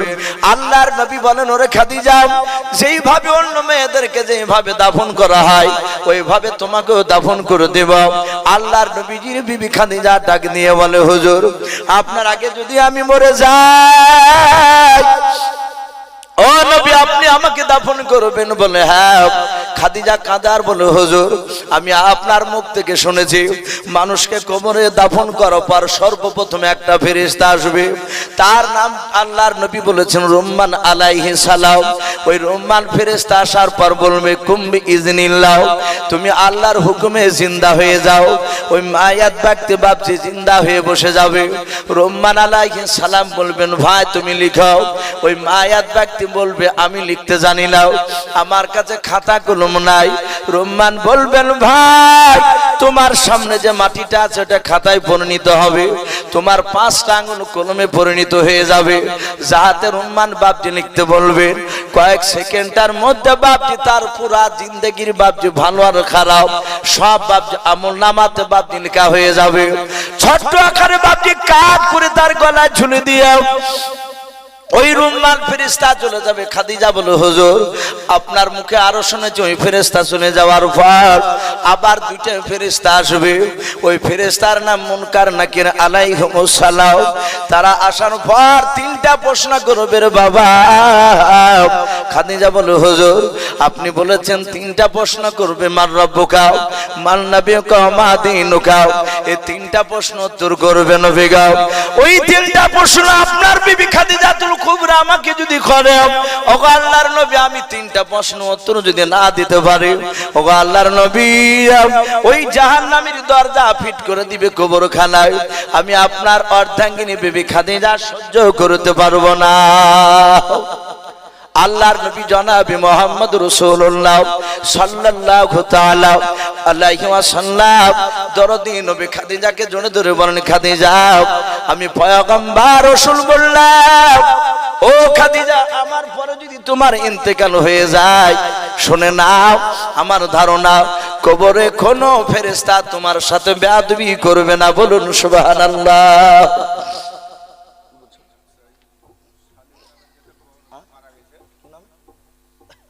এ বেনামিতে দেখো বান্দা কোথায় যে ছিল, আল্লাহ নাম শুনে দেখো 100 টাকা দিলাম। 100 টাকা বলে মলা করিও না হেলাও, নেকের খাতায় মলা লিখে ওগ মেলাও। যার সাথে যে নিয়াতে করিয়াছে দান, দানকে কবুল করো তুমি সুবহান। অগবারি দোয়া করি অগ পাকবারি, মিজানেতে নেকির পালা করে দিও ভারি আল্লাহুম্মা আমিন। আকালি শেখ নামে দেখো ভাই আমার এখানে যে ছিল কি না ছিল দেখো দানে বোঝা গেল। যোগ্য বাপের যোগ্য ছিল আকালি শেখ এখানে আসিয়া এক বস্তা সিমেন্ট দিল। দেখো আল্লাহকে ভাবিয়াও, যে আশাতে যে নিয়াতে করিয়াছে দান, দানকে কবুল করো তুমি সুবহান। অগবারি দোয়া করি অগ পাকবারি, মিজানেতে নেকির পানা করে দিও ভারি আল্লাহুম্মা আমিন। মা বোনদের কাছে দেখো বান্দা, আয় আল্লাহ 577 টাকা দান করেছেন মহল্লা, তুমি আমার সকল মা বোনের 577 টাকা দানকে তুমি কবুল করে নাও। ও বাপজি ভাইয়েরাও, আমি আলোচনা করেছিলাম আল্লাহর নবী বলে খাদিজা তুমি আর কেঁদো নাও। এই খাদিজা তুমি কান্না করেছো, আমি রাসূল সহ্য করতে পারি নাই। তোমার কলিজার টুকরা বিন্নি কান্না করেছো, তুমি আর কেঁদো নাও। খাদিজা তুমি কুমরা রাদিয়াল্লাহু তাআলা আনহা ডাক দিয়ে বলো, হুজুর আপনি কথা দেন, ও নবীজি কথা দেন, আপনি আমার 3টা কথা মানবেন কেন? আল্লাহর নবী বলেন, ওগো খাদিজা 3টা কথা কেন? ও খাদিজা তোমার 3টা নাই, তুমি 100টা কথা বলে আমি মেনে নেব। বলুন সুবহানাল্লাহ। ভাই সেই খাদিজাতুল কুবরা যার ব্যাপারে আল্লাহ রাসূল সাল্লাল্লাহু তাআলা আলাইহি ওয়াসাল্লাম তিনি বলেন উনি জান্নাতি। বলুন আলহামদুলিল্লাহ। দুনিয়ার বুকে বাপজি 10 জন ব্যক্তিকে জান্নাতের খুশখবরি শুনিয়েছিলেন, তার মধ্যে এই খাদিজাতুল কুবরা তিনি একজন। ভাই তো যাই হোক আলহামদুলিল্লাহ, আপনারা অনেকেই দানের হাত বাড়িয়েছেন। ভাই এই আমাকে দিই শেষ নয়, আমার পরের বক্তা আজকে জালসা যিনি প্রধান বক্তা হিসাবে এসেছেন উনি মুসাফির, উনি আপনাদের কাছে ওয়াজ করার পর উনি হয়তো শেষের বেলায় কিছু আপনাদের কাছে চাইবেন। ভাই আপনারা শেষের বেলায় ওনার হাতে খালি হাতে ঘোরাবেন না, আপনারা যে যা পারবেন 200 100 500 1000 এক বস্তা 2 বস্তা করে সিমেন্ট শেষের বেলায় আল্লাহর ঘরকে তৈরি করার জন্য ইনশাআল্লাহ আপনারা দিবেন। ভাই আমি বেশ কিছু কথা আলোচনা করলাম, শুধু আমি নয় সে যে বক্তায় আসুক না কেন, ভাই কালেকশনের কথা একটু বলতে গেলে একটু কষ্ট হয়, একটু বিরক্ত আসে মানুষের ভিতরে, যে ওয়াজ করতে করতে কেন আবার টাকা চাইছে, এটা বিরক্ত হলে হবে না ভাই। যেহেতু এটা আদায়ের জালসা, এই জন্য প্রতিটা বাপজি ভাইকে বলবো ওয়াজ শোনার সাথে সাথে মাঝে আমরা আবার কিছু টাকাও দান দেওয়ার চেষ্টা করব। বলুন ইনশাআল্লাহ। এ বলে আমার বক্তব্য শেষ করলাম। ওয়া আখিরি দাওয়ানা আনিল হামদুলিল্লাহি রাব্বিল আলামিন। আসসালামু আলাইকুম ওয়া রাহমাতুল্লাহি ওয়া বারাকাতুহু।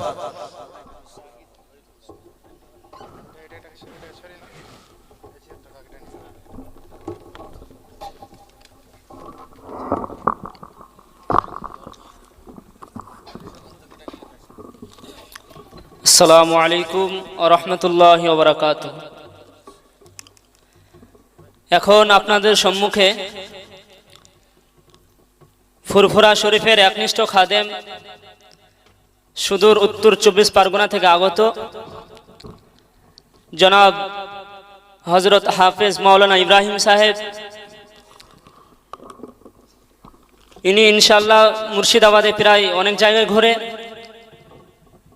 আল্লাহ তাআলা বেশ ভালো কণ্ঠ দিয়েছেন এবং আপনারা অনেকক্ষণ ধরে দেখছি আপনারা বসে আছেন, মাশাআল্লাহ আলহামদুলিল্লাহ অনেক ভালো। তো হযরতের জন্য একবার নারায়ে তাকবীর হবে, আপনারা সকলে আমার সঙ্গে একবার তাকবীর বলবেন। বলেন নারায়ে তাকবীর, আরো জোরে নারায়ে তাকবীর।